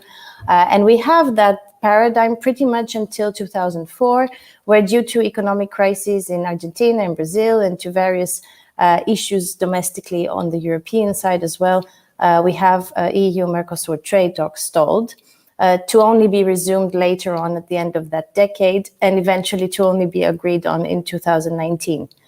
But in that decade of 2000, we have a vacuum of this interregionalist approach. And I think that's the decade where we look to see a different approach of the EU to Brazil. And that approach is the approach which signals out, which highlights Brazil as a potential strategic partner of the EU.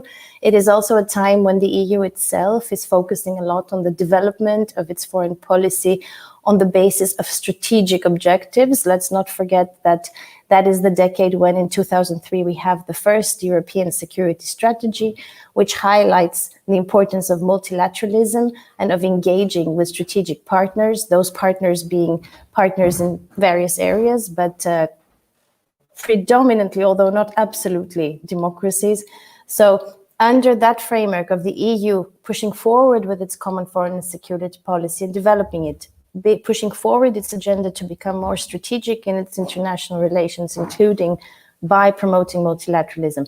The interregionalist framework being at a moment where it is not moving ahead, I would say this is the moment where in 2007, with the signature of the EU-Brazil strategic partnership, we really have a moment of expectation in EU-Brazil relations.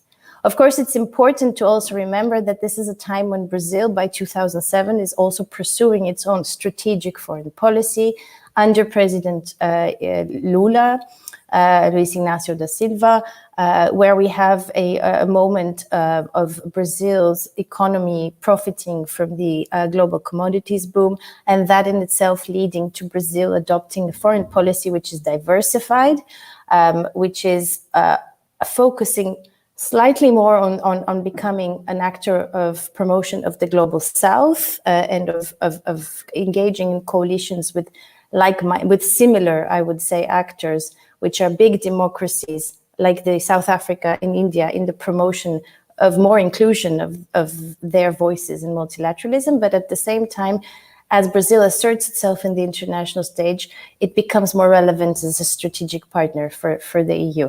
And there in 2007, we thus have the signature under the Portuguese presidency of the EU, of the strategic partnership between the EU and Brazil, not coincidentally, the Portuguese presidency.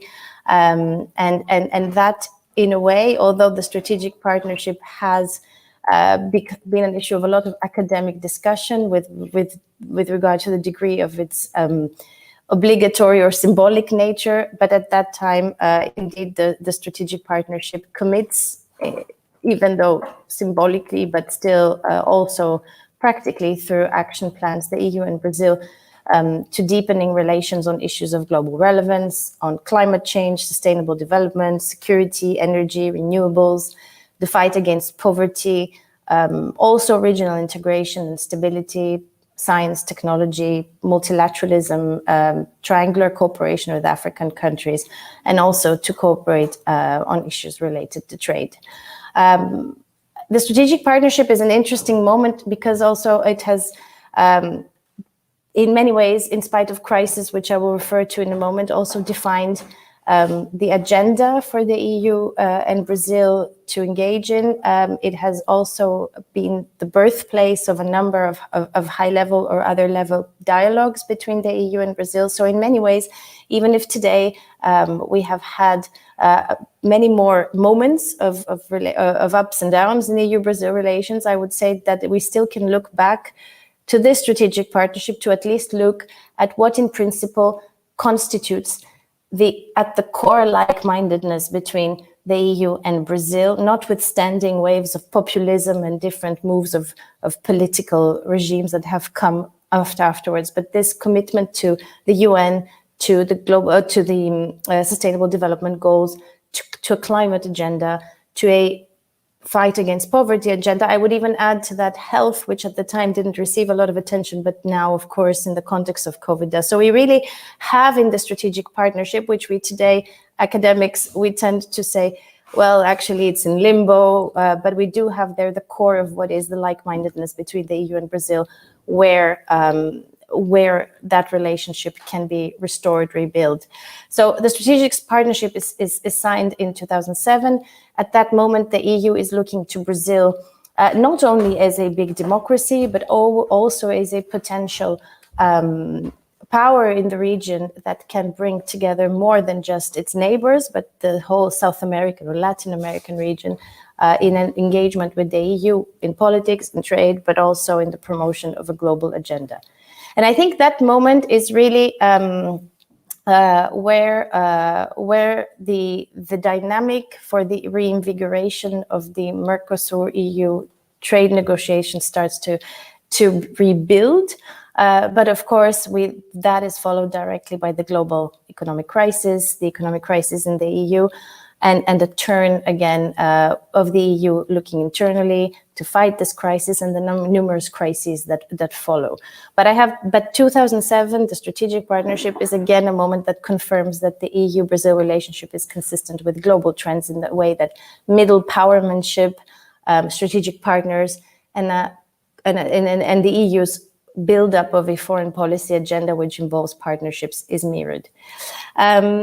As I said, the next decade follows with a number of crises, and I'm seeing my time flying quickly. So as I see that I have, my presentation is much larger than what the time that I have.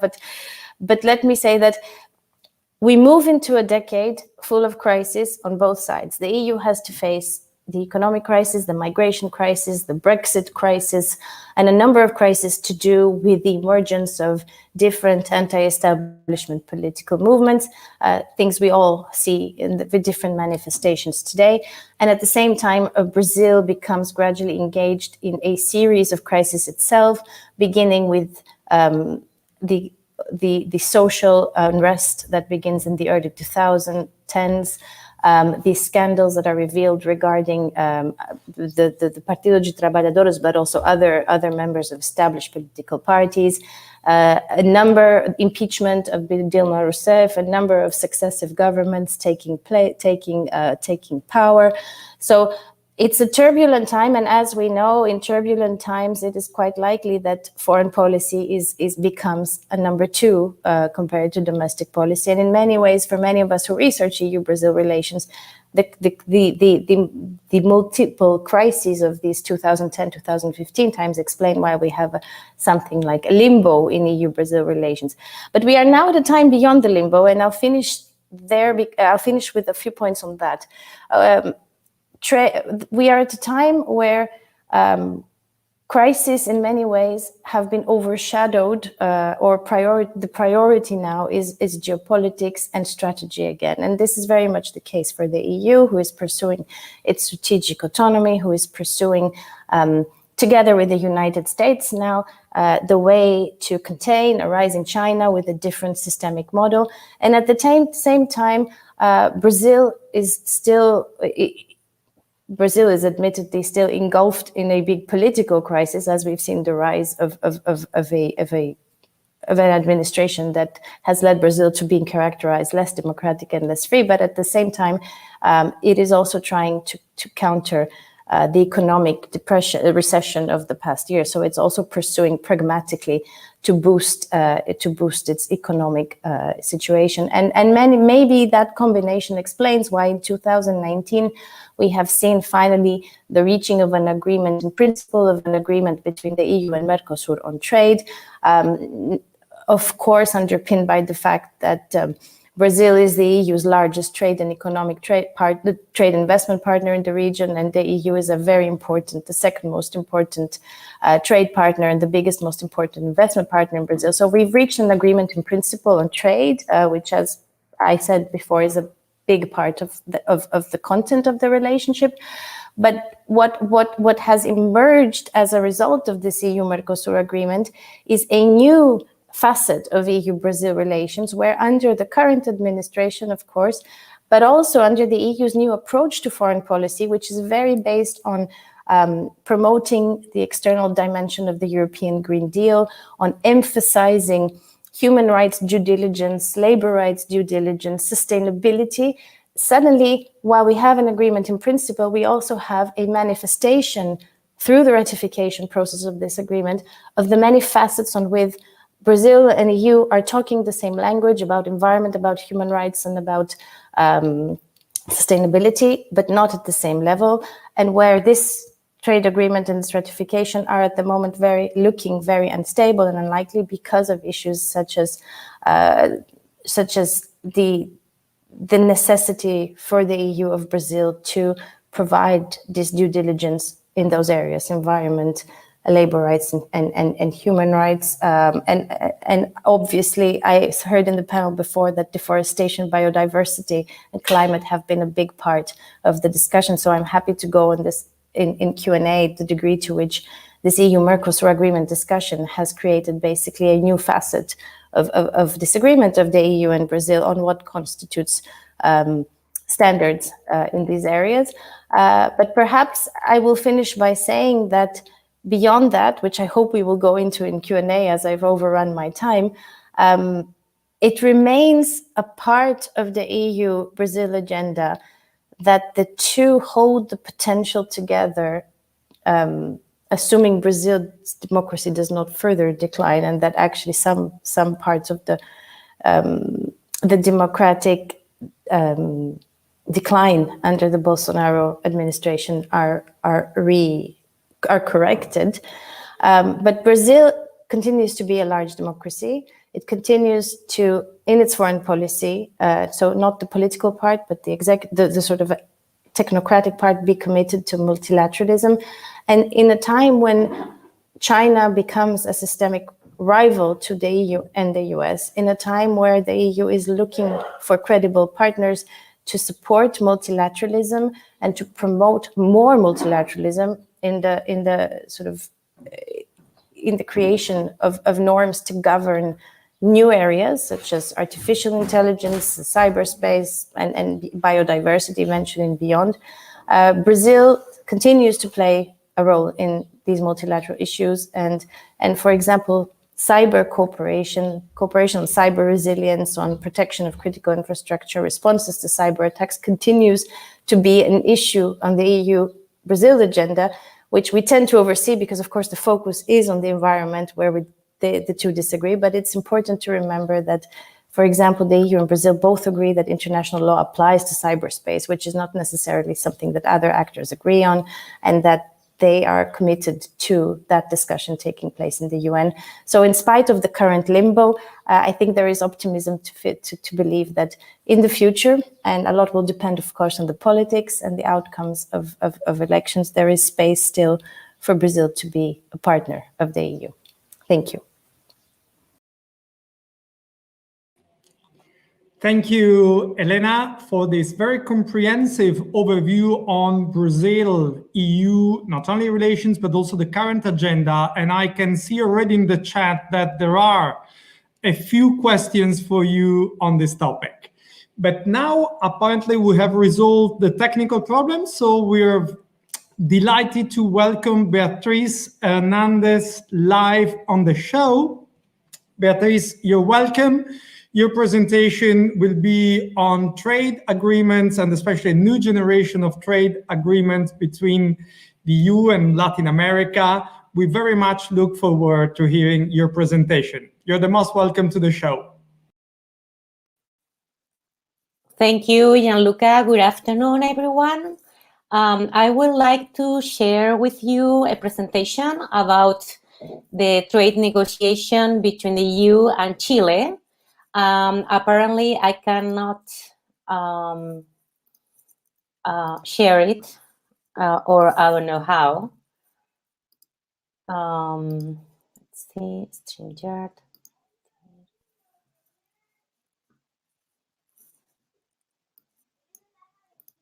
Well, apparently I cannot share the presentation.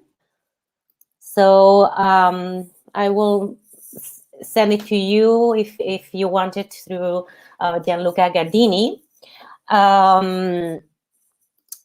The trade agreement between the EU and Chile negotiated in 1999, and it preceded by a cooperation frame agreement in 96.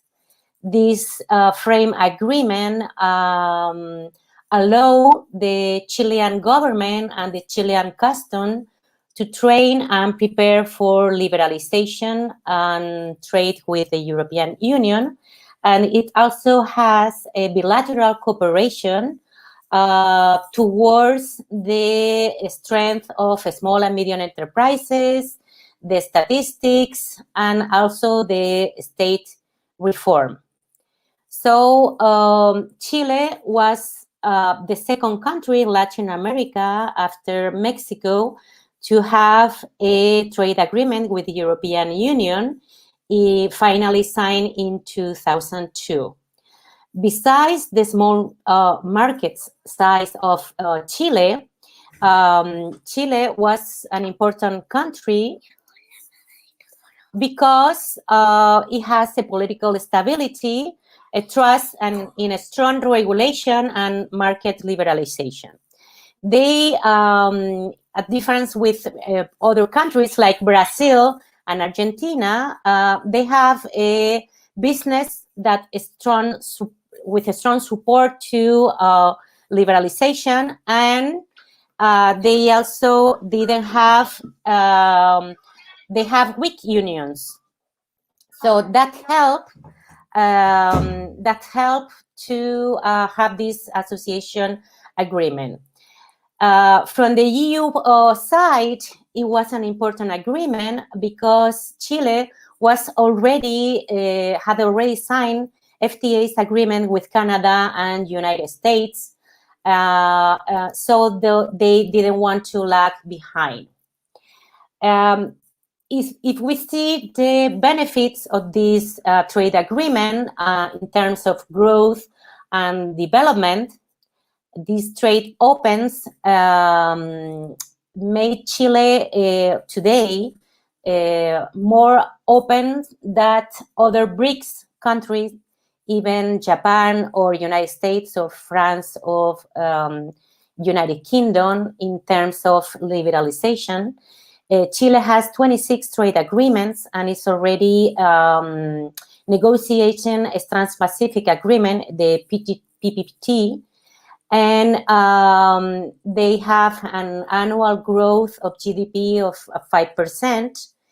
And since 2000, the GDP per capita has grown from $5,000 US to $14,000 US in 2018.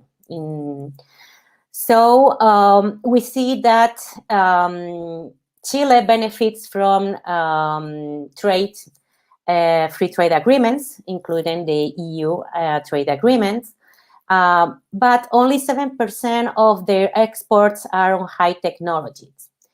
Chile, as the rest of the Latin American countries, remain a country that exports mainly commodities. 54% of exports are on mineral. Chile is the largest country to produce copper. The rest is on agriculture and fisheries. So they have an unequal or asymmetric trade with the rest of the world. And in terms of development, the free trade foster growth, but it doesn't mean that has foster development. Chile remained the highest country at the OECD with income inequalities, only preceded by Costa Rica. It has a Gini coefficient of 4.4, while other countries in Europe, like Portugal, has 3.1, or Spain has 3.4, Greece has 3.5. So inequality is one of the biggest problems in Chile, along with the gender labor participation. Only 53% of women participate before pandemia in the formal labor market. Many of them participate in informal market, which is the informal markets represent more than 20% in the country. And if we talk about the Chilean wage, 50% of citizens in Chile earns 470 euros, which is below the line of poverty for households of four members. So we see that there's still a certain vulnerability, a social vulnerability in Chile. Well, in terms of trade, Chile was the main partner for Chile for many years until the economic crisis in 2008, when China took the first place, because China was developing so fast and signed an agreement, a free trade agreement with Chile in 2006. And China became the first trading partner for exports and imports. Still, even if the EU become the third partner for Chile instead of the first, we can see the benefits of this trade agreement, and we can compare it with other FTAs that Chile has with the United States and China.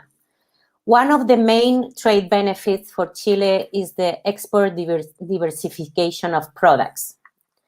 With the European Union, the products of export rise from 1,458 to 1,577 products. If we compare it with the United States, the exports to the United States diminished from 1,374 to 1,312 products. These are numbers from the Economic Commission for Latin America of 2020. And copper represents 54% of exports of total export of Chile. That means that copper is the main export products, and it has a concentration of exports from the mining sector.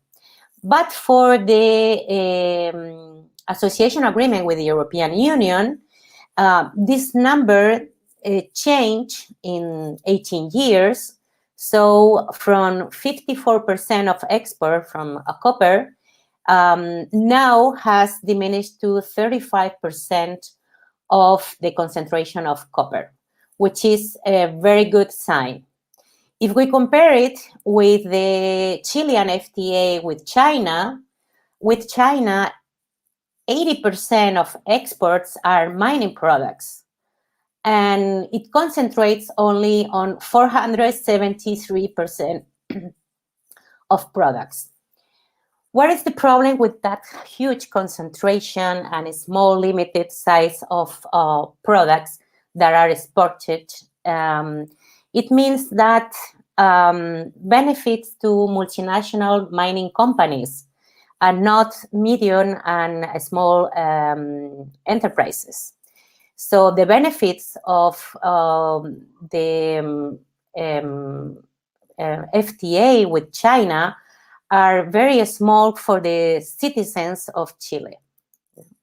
And that's a huge difference of the European Union from the United States and especially China.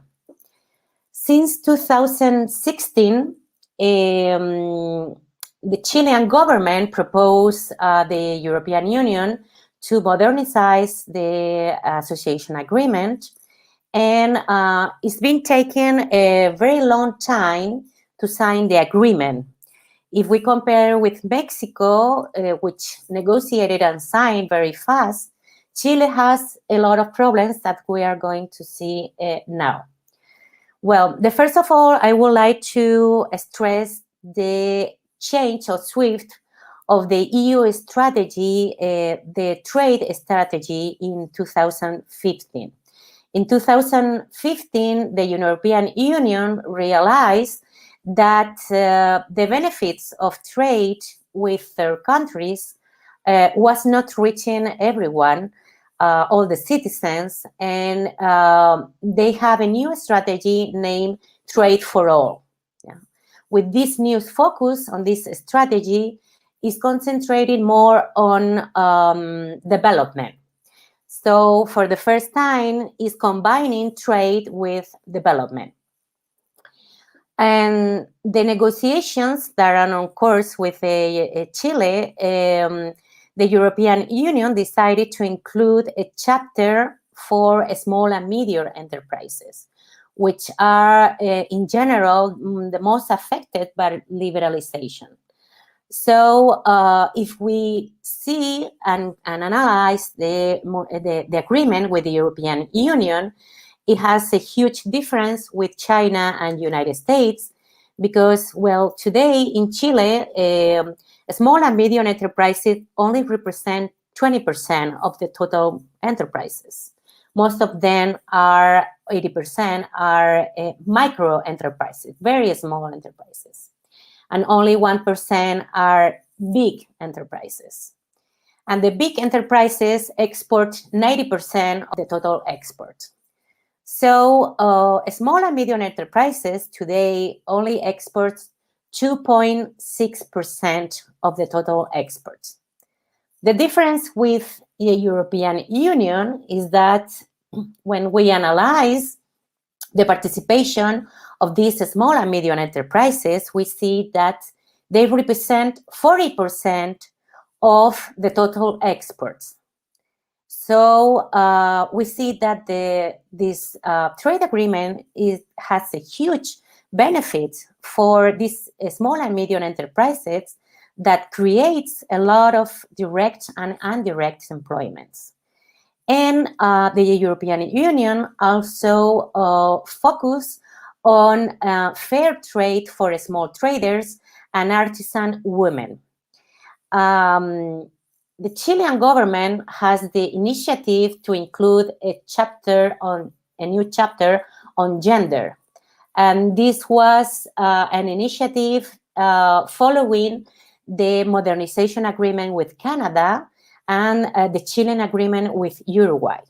So for the European side was very welcome, and it also aligned with the United Nations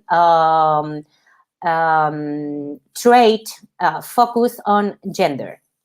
So in the future, well, it's now that the European government is working with the Chilean government to foster the participation of women in trade, especially in small and medium enterprises. The other chapter that is included in the news modernization is the idea that the EU must cooperate with partners and must foster sustainable development. So it has an environment chapter that will allow transfer of technology and know-how that includes renewable energies, sustainable technologies, waste treatment, controlling the use of fertilizers, air and water pollution. Why? Because this has an impact on agriculture and fishing, which are the other two major dimension of the trade agreement. They also have included a chapter on digital economy, similar to the EU-Mexico Association Agreement. And this digital economy, which is now with this pandemic more important than ever, will set the digital trade rules such as recognition for electronic signature, standards, paperless trading. The problem is that Chile lacks of a description of what it is a digital enterprises. And it doesn't have statistics on enterprises that work on the digital economy, which is a problem to design public policies. And it's also a problem to today to negotiate with the European Union, because the regulation of the protection of data of the European Union is much higher in the EU than is in Chile. And if we see the investment, we talk about sustainable investment today. And the EU remains the main investor in Chile, with 36% of the foreign direct investment in the country. And it has a difference with other foreign investors, such as Canada, United States, or China, that they concentrate the foreign investment in mining.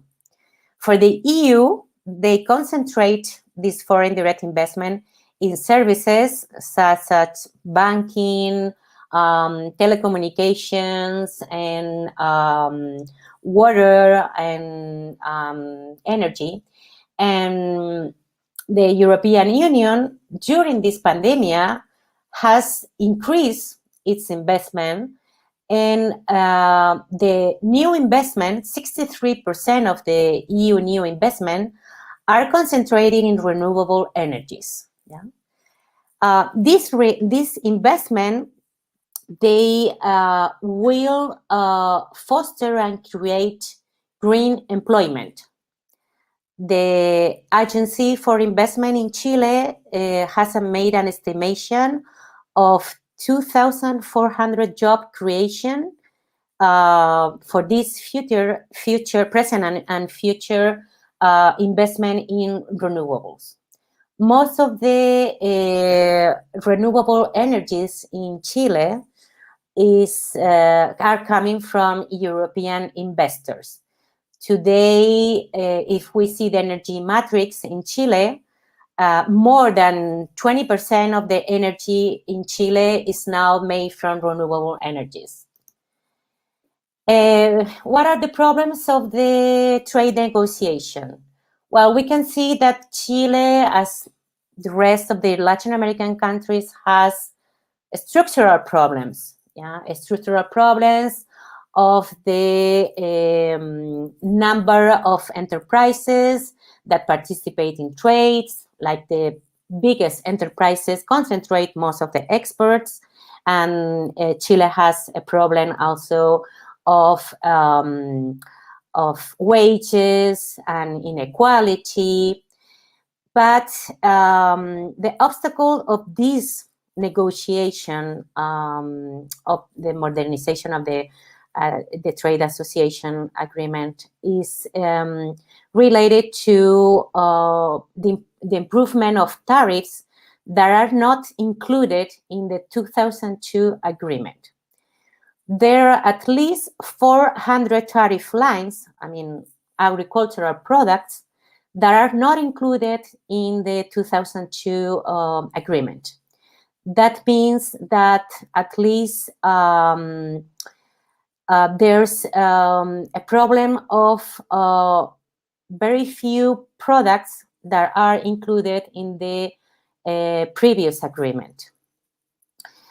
And there's not only a problem of tariffs, but there's a problem of quotas. Yeah? These quotas doesn't allow many products like cheese or cookies to export to the European Union, because the quotas are very low, and they have this principle of in trade of the first to come, first to serve. So Chilean producers, they prefer not to export to and take risks for this export to European unions, because the quotas are too low. They reach, when they arrive to the European Union, that the quota is already surpassed. The other problem is the new geographical indicators for 68 types of cheese. That includes many cheese like mozzarella, Gouda, Camembert, that are already produced in Chile. But the European Union, that is becoming very protective to some countries like Portugal or France, want to protect their cheese. And Chile today, Chile doesn't export any kind of cheese to the European Union, and the European Union is the main exporter of cheese in the world. So this is a huge asymmetry of in the world trade of cheese for a little country, a small country like Chile, that won't be allowed to export this kind of cheese to the European Union. Today, that doesn't make a lot of problems, but if Chile accepts this geographical indication, it will prohibit Chile to produce and sell at the national market, meaning Chilean market, this kind of cheese. And that is a huge complication for Chile. And it's one of the main obstacles of the trade negotiation. Another obstacle of the trade negotiation is the EU General Data Protection Regulation of 2016 that requires legal change for the Chile protection of data outside EU. It means that limits digital economy, business and trades and services with the EU, because Chile today, it has a data protection, but it doesn't have the high levels of protection that the EU requires. That will be solved in the future, because there is a law initiative from the government to change it, but it hasn't been solved yet. It will be solved in the future. So the other side of the association agreement or pillar is the cooperation side. And if we want to talk about growth and development, we need to strengthen cooperation with Chile. Why? Because Chile is a country that doesn't have problems of poverty, but it has problems, structural problems, socioeconomic problems, associated to labor, health, education, justice, in general, inequalities. So if we see the strategic cooperation in Chile, the bilateral cooperation in 2007 to 2013, the shared funds focus on social cohesion. Yeah? It also focuses on innovation and competitiveness. But the European Union realized that the problem in Latin America was a problem of social cohesion. So citizens cannot benefit from trade agreements and growth if it doesn't have the right policies that stress the labor access or education access that diminish these inequalities. The problem is that cooperation ended in bilateral cooperation ended in 2014. Since the economic crisis in 2008 in the European Union decided it has a new strategic foreign aid strategic for the poorest countries, and they decided to graduate countries like Chile that has a high income of 2,000 US dollars, and they graduated in 2016. So Chile is not receiving any more bilateral cooperation, but it has profit the regional cooperation with the NDCI instrument. They focus on gender, labor, immigrants, access to justice, and also energy and environment protection. But the amounts are very small, even if the projects are very successful, such as the Euro Social Program. The amounts for this regional cooperation is really small. They also have benefit from triangular cooperation with special funds that made Chile a regional leader on triangular cooperation in the region.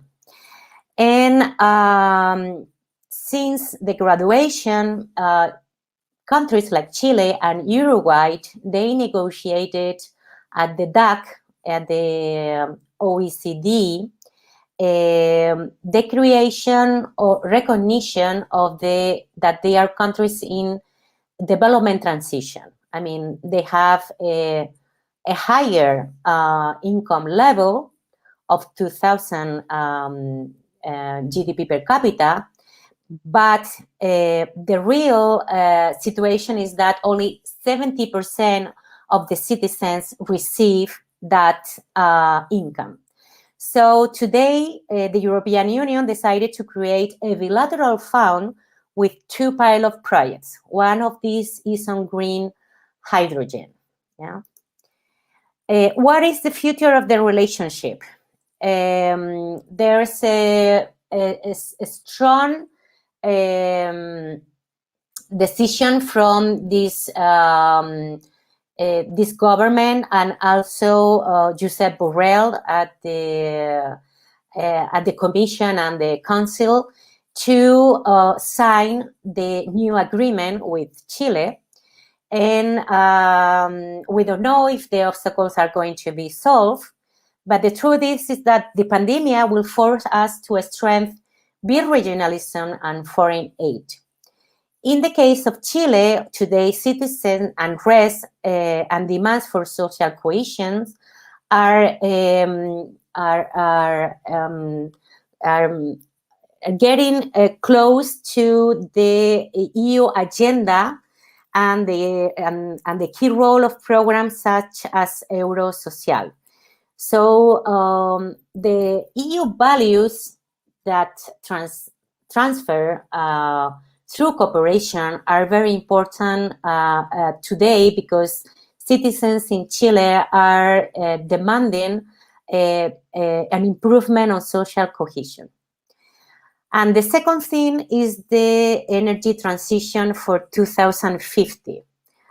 The Chilean government is very compromised with energy transition and the Paris Declaration. So the EU investments in green economy and employment will be helping Chile, especially in the pandemic, to create new employment. Today, Chile ranks as the number one country in the world by the Climatoscope and Bloomberg Index for investment in renewable energies. And that will be a good sign of leadership of the European Union in the country. As a conclusions, well, why is important to complement trade with foreign aid and social cohesion? Well, this is what I'm going to analyze in my paper in the following months, how this trade can benefit and should reach all the citizens, how are the best ways through this new negotiation, for instance, with the small and medium enterprises chapter and the gender chapter, and also how avoid economic regressions. We also think that countries like Chile, they have a high income GDP per capita, but still is a vulnerable country, and there can be economic regression as we see now with the pandemic. In the case of leadership, I think the European Union can foster regional growth and can improve their leadership that has been lost for the last years when China took the lead in the region. And another difference with China is the protection of the public international goods, such as natural resources and environment. In the case of Chile, the EU is one of the associates with Chile to promote protection of the environment, but also one of the strategic regions for Chile is the Antarctica.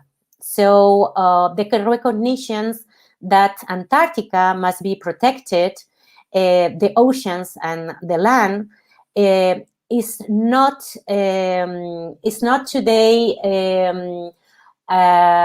a compromise from the Russian or Chinese government, while the European Union is having a leading role with Chile and Argentina.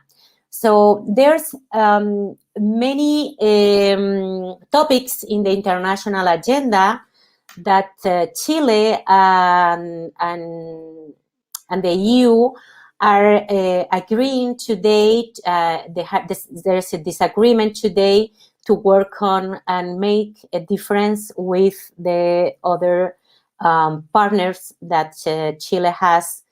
And I think that the position of the EU can be changed in the future. So thank you very much. And I apologize for my Spanglish. If you have any questions, we can I can answer now your comments or doubts from my presentation. Thank you very much. For comments in a while. Now, in principle, it's my turn, but how difficult it is to give a sort of preliminary appraisal after so many interesting and insightful presentations. So, as you have seen, the relationship between Europe and the European Union on the one hand and Latin America and the Caribbean on the other is extremely well articulated. It's extremely complex. And as we have seen from a number of the presentations today, this is a quite well-functioning relations. In spite of that, unfortunately, there is a perception, a quite widespread perception, both in academia and in policymaking, that the relationship is not performing well enough, or at least it is not performing according to expectations. So in the remaining 10, 15 minutes, I would like to share with you some idea and make the argument that, in fact, the EU-Latin America relationship is not only working well, but it is probably exceeding its current potential because it has to struggle against a quite adverse moment, historical moment, and systemic context. So if we follow the literature and if we follow also statement by the High Representative of the European Union for Foreign Policy, Mr. Borrell, and the number of EU ambassadors to Latin America, well, the bi-regional relationship has not reached its full potential. But unfortunately, there are two problems with that. The first is that nobody is able to tell us what is then the real potential of this relationship. But the second problem, which has a very strong policy relevance, is that when we generate very high expectations, probably too high expectations, we may also generate disappointment. And the insistence on values as a basis or as a main basis for EU-Latin American relationship, in my view, is quite misplaced. Because what actually drives foreign policy is not just values, but it's essentially interest. And values, of course, help shape interest. They concur to shape interest. But when we talk about interest, we should really talk about strategic interest. That is, those interests that have to do with the prosperity and the survival of a community. And if we look at the strategic interest of the European Union, in fact, Latin America plays a very marginal role, extremely marginal, I would say. So if we consider that first, that background first, then we have to re-evaluate the value and the importance of the actual EU-Latin America relations, which is, I repeat, quite strong, quite well articulated, and quite well functioning. So if you look at the strategic interest and the strategic agenda of the European Union, what can we see? Well, basically, there are three strategic interests. The first one is European prosperity and wealth. The second is energy supply to make Europe work and live comfortably. And the third one has to do with identity in Europe and therefore with migration flows and integration. So in all these three dimensions, Latin America has a quite marginal role for European politics and policies. That is to say, if we talk about prosperity and wealth, the first dimension, well, the EU only imports 5.3% of its total imports from Latin America. And it actually exports just little over 6% of its global trade. If we look at the second dimension, that is the energy supply to Europe, actually no Latin American country features in the top 10 suppliers of either oil or gas to the European Union. And the only Latin American country that has a significant role in providing energy to the EU is now Colombia, but that is in the sector of coal. And coal is one of those factors that the European Union is actually trying to phase out. So in strategic terms, we can say that the EU has no real, tangible, concrete strategic interest in Latin America. However, because of values and how they shape history and politics, the European Union has a very healthy and well-functioning relationship with Latin America. Let's be realistic and pragmatic here. So if we look at the economy, the EU is still the first investor in terms of stocks in Latin America and the Caribbean, and it's the first provider of aid cooperation. Until 2015, the EU was still the second largest trade partner for Latin America. Then it was replaced by China, and it is still today the third largest partner. Not only that, but in the last 20 years, the EU has maintained a quite stable share of trade with Latin America. That is, the EU represents more or less 12% of Latin American and Caribbean export. So that is constant. It was like that in 2000. It was like that just before the pandemic broke out. And in fact, in absolute terms, trade has expanded and not contracted. The point is that other actors such as China, but also South Korea, India, and other emerging powers have eroded someone else's share, in particular the US's share, whereas Europe has remained stable as a destination for Latin American exports. But also, if you look at the terms of trade, you can see that the EU plays a quite positive role for Latin America. Latin American export to the EU represent commodities or are composed of commodities and raw products only for 51% against the over 70% of Latin American export to China. That means that the added value and the quality of trade between Europe and Latin America is certainly more favorable in qualitative terms than the trade Latin America has with China, for instance. And also in political terms, Europe has had an established, institutionalized political dialogue with Latin America since 1999. Now, it is true that we haven't had a Latin American European political summit for the last 6 years, since 2015. But that has not damaged, if we look at the figure, either trade or other types of relationship.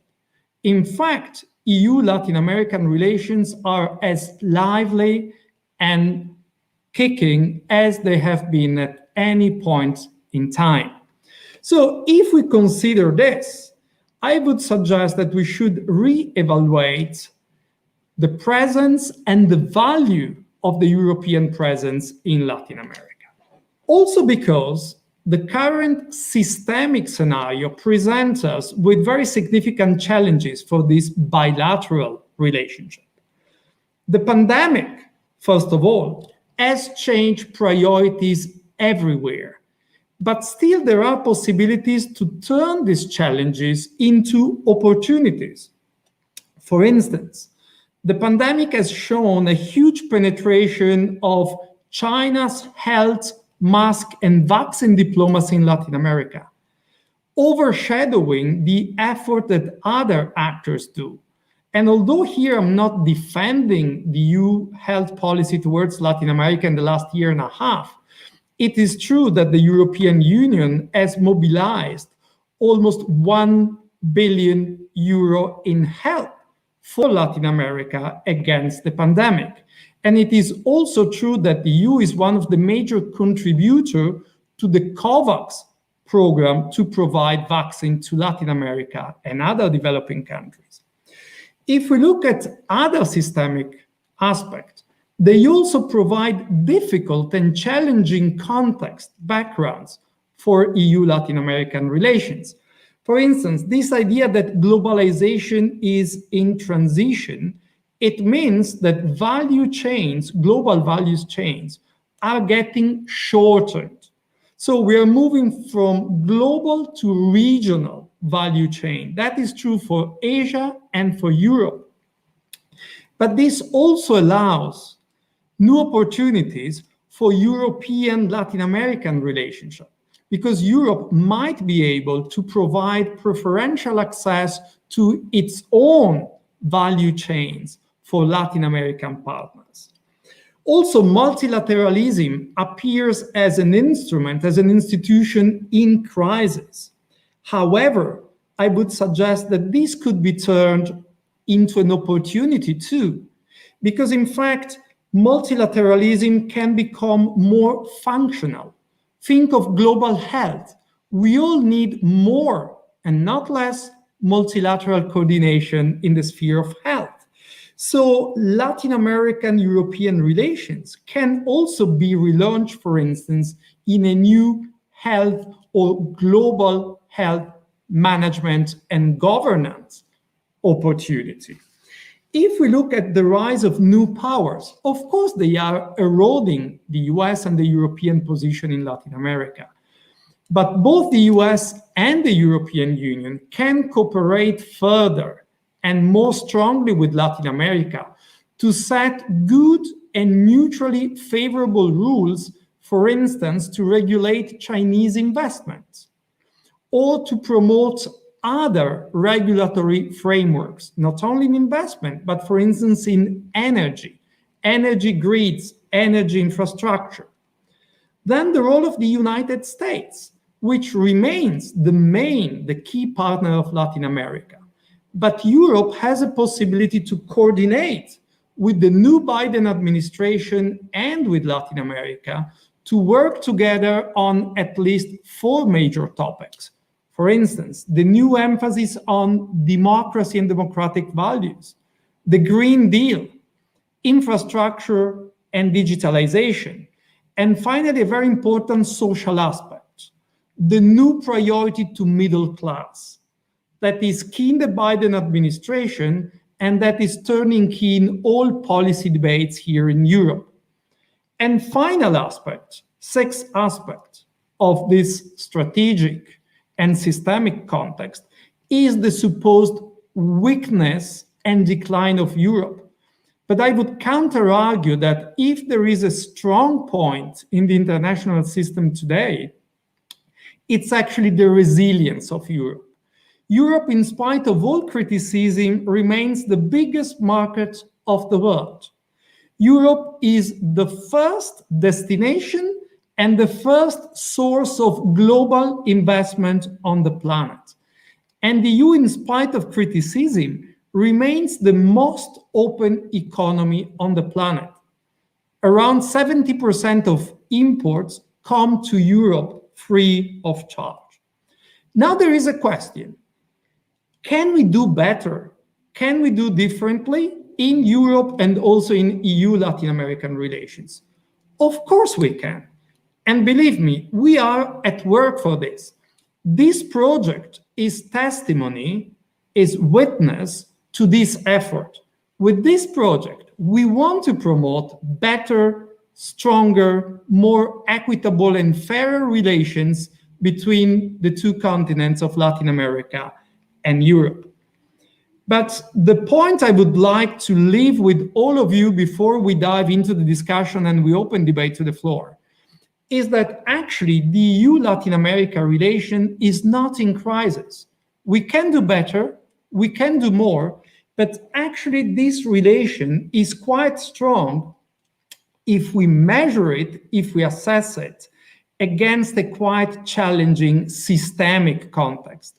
The problem is that in the last few years, there has been probably too much emphasis on the agent, on agency, in the wrong and misplaced belief that political will can achieve everything. It is not so. Even political will and political commitment have to take into due account the limits set by the context. And in any case, are we really sure that in both Europe and Latin America, there is for real, in serious terms, the political will to improve bi-regional relationship Europe-Latin America? That's a very good point and a very good question that I hope that the team of researchers can develop during this event and in the next years of this EU in LAC project. Thank you very much. I would now like to resume discussion and open the floor for questions and comments. I can say that we have already one question. So if we can now back to the major screen with all the panelists involved, please. Thank you very much. Great. This is a question that is a spared question from the previous session, but I would like to invite all my colleagues on the panel to answer a question from Helen, who asks us if we think that the coronavirus and the current pandemic has actually influenced significantly bi-regional and bilateral relations between the EU and Latin America. And she also asks, is a short answer to this question possible? That's probably the most challenging thing. So I would say that we can answer in reverse order, and I would give the floor first to Beatriz Hernandez. Beatriz, please, what do you think? Thank you, Gian Luca. That is an important question because in the case of Chile, You mentioned that the EU is the main donor for the COVAX program, which is true. But in the case of Chile, the relationship with China has been key for the development of the vaccines, of the Chinese vaccine, and the access of the distribution of vaccines is a huge problem today. Even if we have the COVAX program, vaccines are not reaching everywhere in the world. So for the Chilean government, the relationship with China, this trade agreement in 2006, these good relations that they have with China has been key to get access to the Chinese vaccine, which is now the main vaccine which we have access here. And when we talk about protectionism, I think that the image of the EU has been very protective with the vaccines. So in my presentation, I try to distinguish the European Union trade and values for foreign aid from the Chinese. Well, it was very short. I mean, we can talk a lot.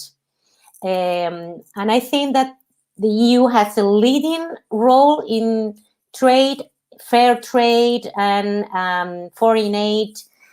But in the terms of the vaccines, I think in Chile and maybe in general Latin America, China is having the leading role. I think the EU should do best.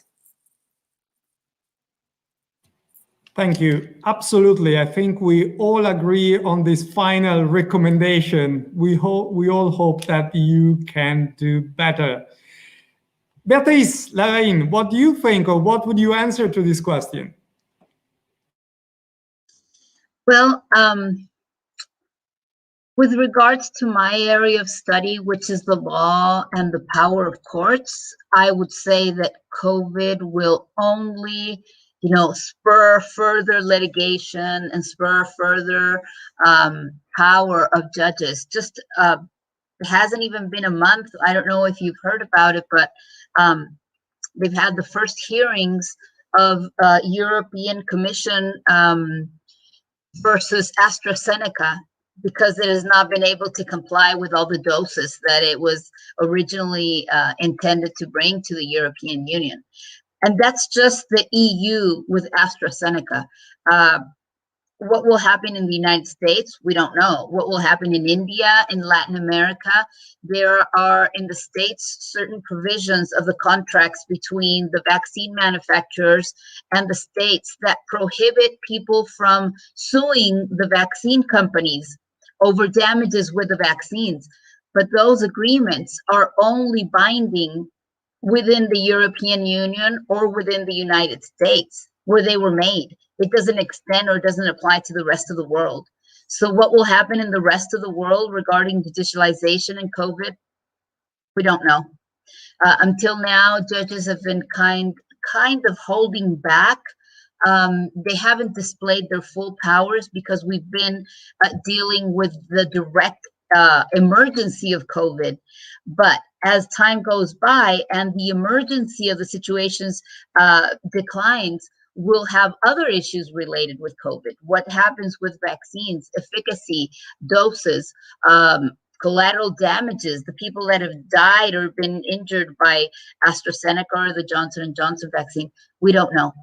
So I predict that, yes, this will only lead to further judicialization. In general, tragedies, large-scale tragedies do lead to judicialization for a series of reasons, but that's what I believe will happen.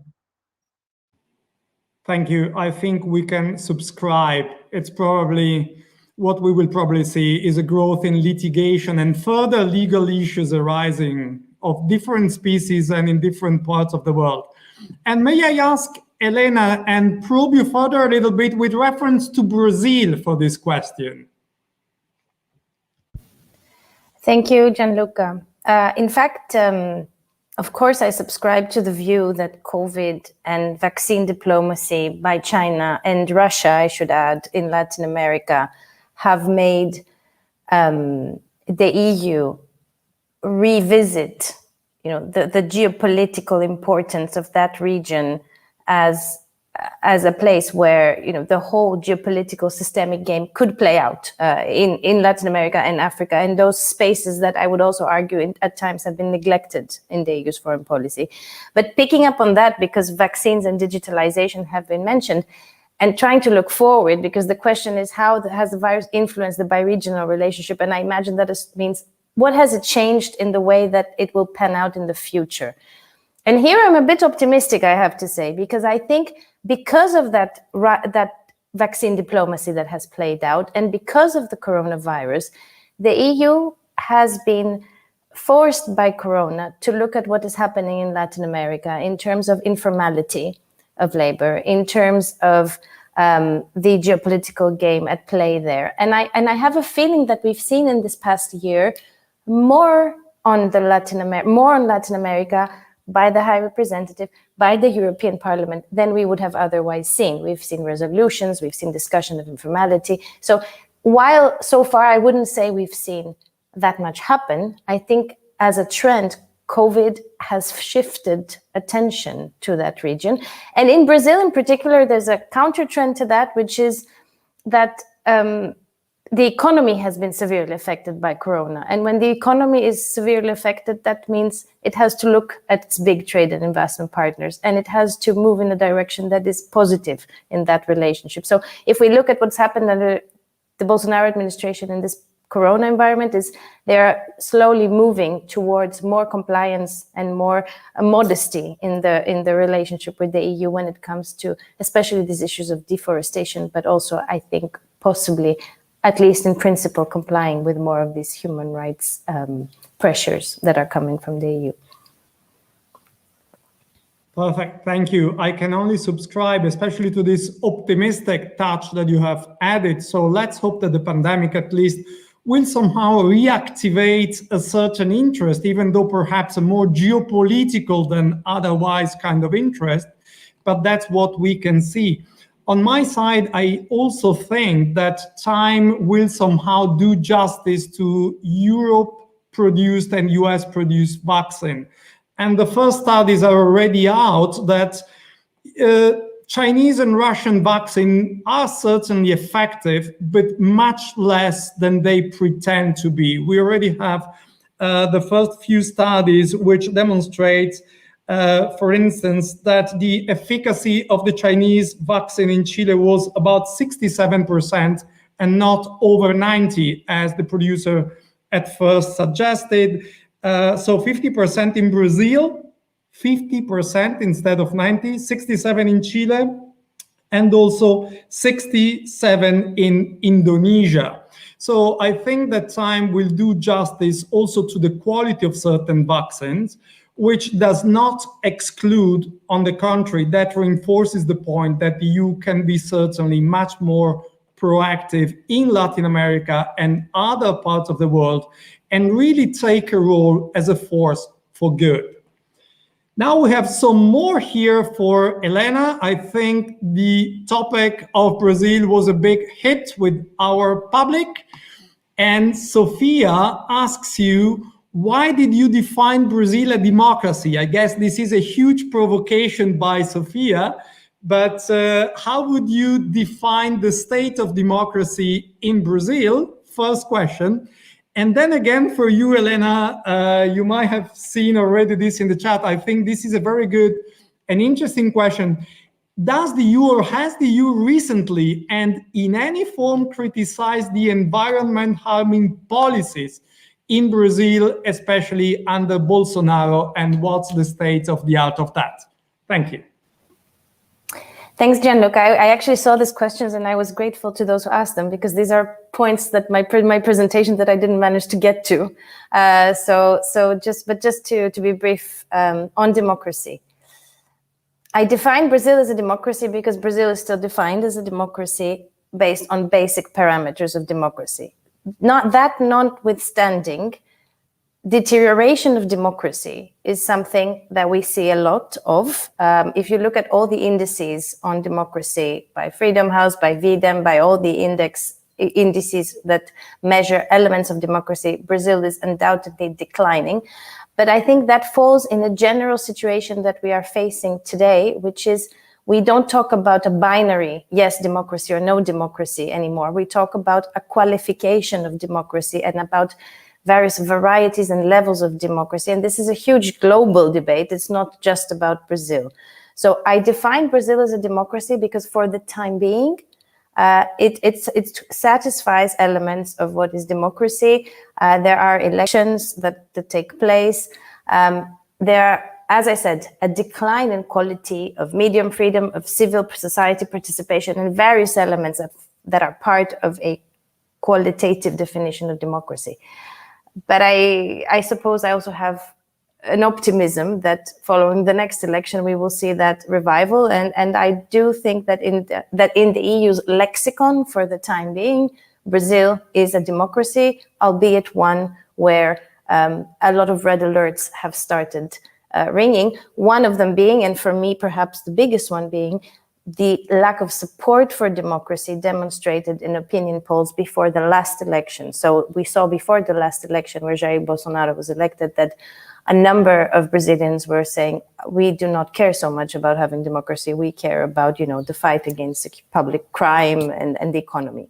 But that's why I used this word. On the environment, in fact, the EU, as we know, is multi-level. But I would say the form in which it criticizes the environmentally harming policies of Brazil the most is parliaments. In the European Parliament, there is criticism of that to the degree that there is one resolution where it has been said that this EU-Mercosur agreement should not be signed until there are further provisions on deforestation. Various EU member state countries' parliaments have said they would not ratify this deal because of the deforestation issues.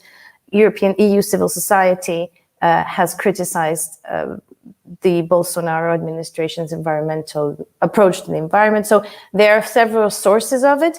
And one important reaction, I think, even though that's not a criticism, but from the Commission side, is that it has said, it will not reopen the agreement, but it will add an additional protocol on sort of that aspect, which I think suggests that not only is there some criticism, but it also has an impact and an effect in what this agreement, EU-Mercosur, if ever ratified, it will involve.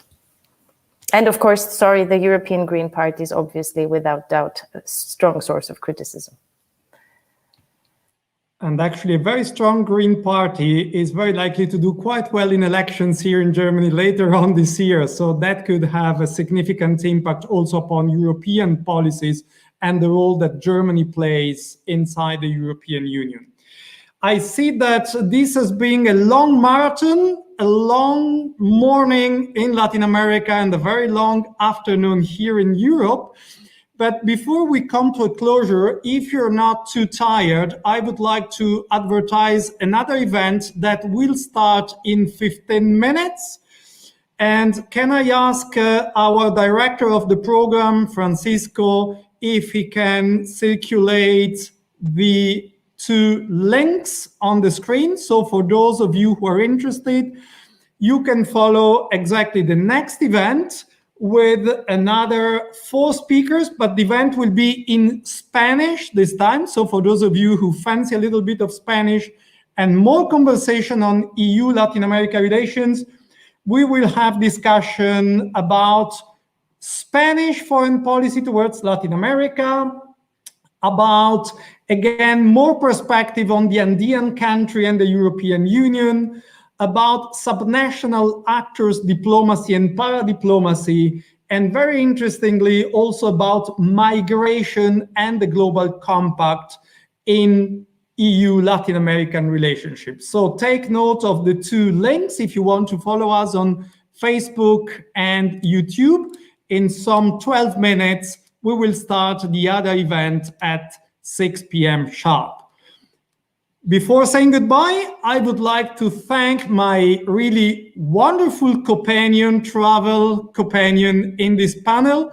Many thanks to Elena Lazarou, many thanks to Beatriz Hernandez, and many thanks to Beatriz Larrain. It's been a pleasure to share this panel with you, ladies. And also I would like to thank Francisco Riquelme for his excellent direction of the program. Thank you, Francisco. And thank you very much to all of you in the public who have decided to stay with us today for this long meeting. I really hope that you have enjoyed it. And remember, you can follow us on all our social media, EU in Luck program. So follow us on Twitter, Instagram, Facebook, YouTube. We have a dedicated channel, and also on the project web page where you can find the recordings also of the entire session today, should you wish to go back to some of the presentations and the points we've made. Thank you very much to all of you. Have a very nice rest of the afternoon in Latin America and evening in Europe. And please do stay tuned with us today and in the next few weeks and months with the next event of the EU in Luck program. And thanks again to the European Union, because all this is only possible because of the support of the Erasmus Plus program of the European Union. Thank you to everybody. Take care and have a wonderful time. Bye-bye. Thank you. Bye.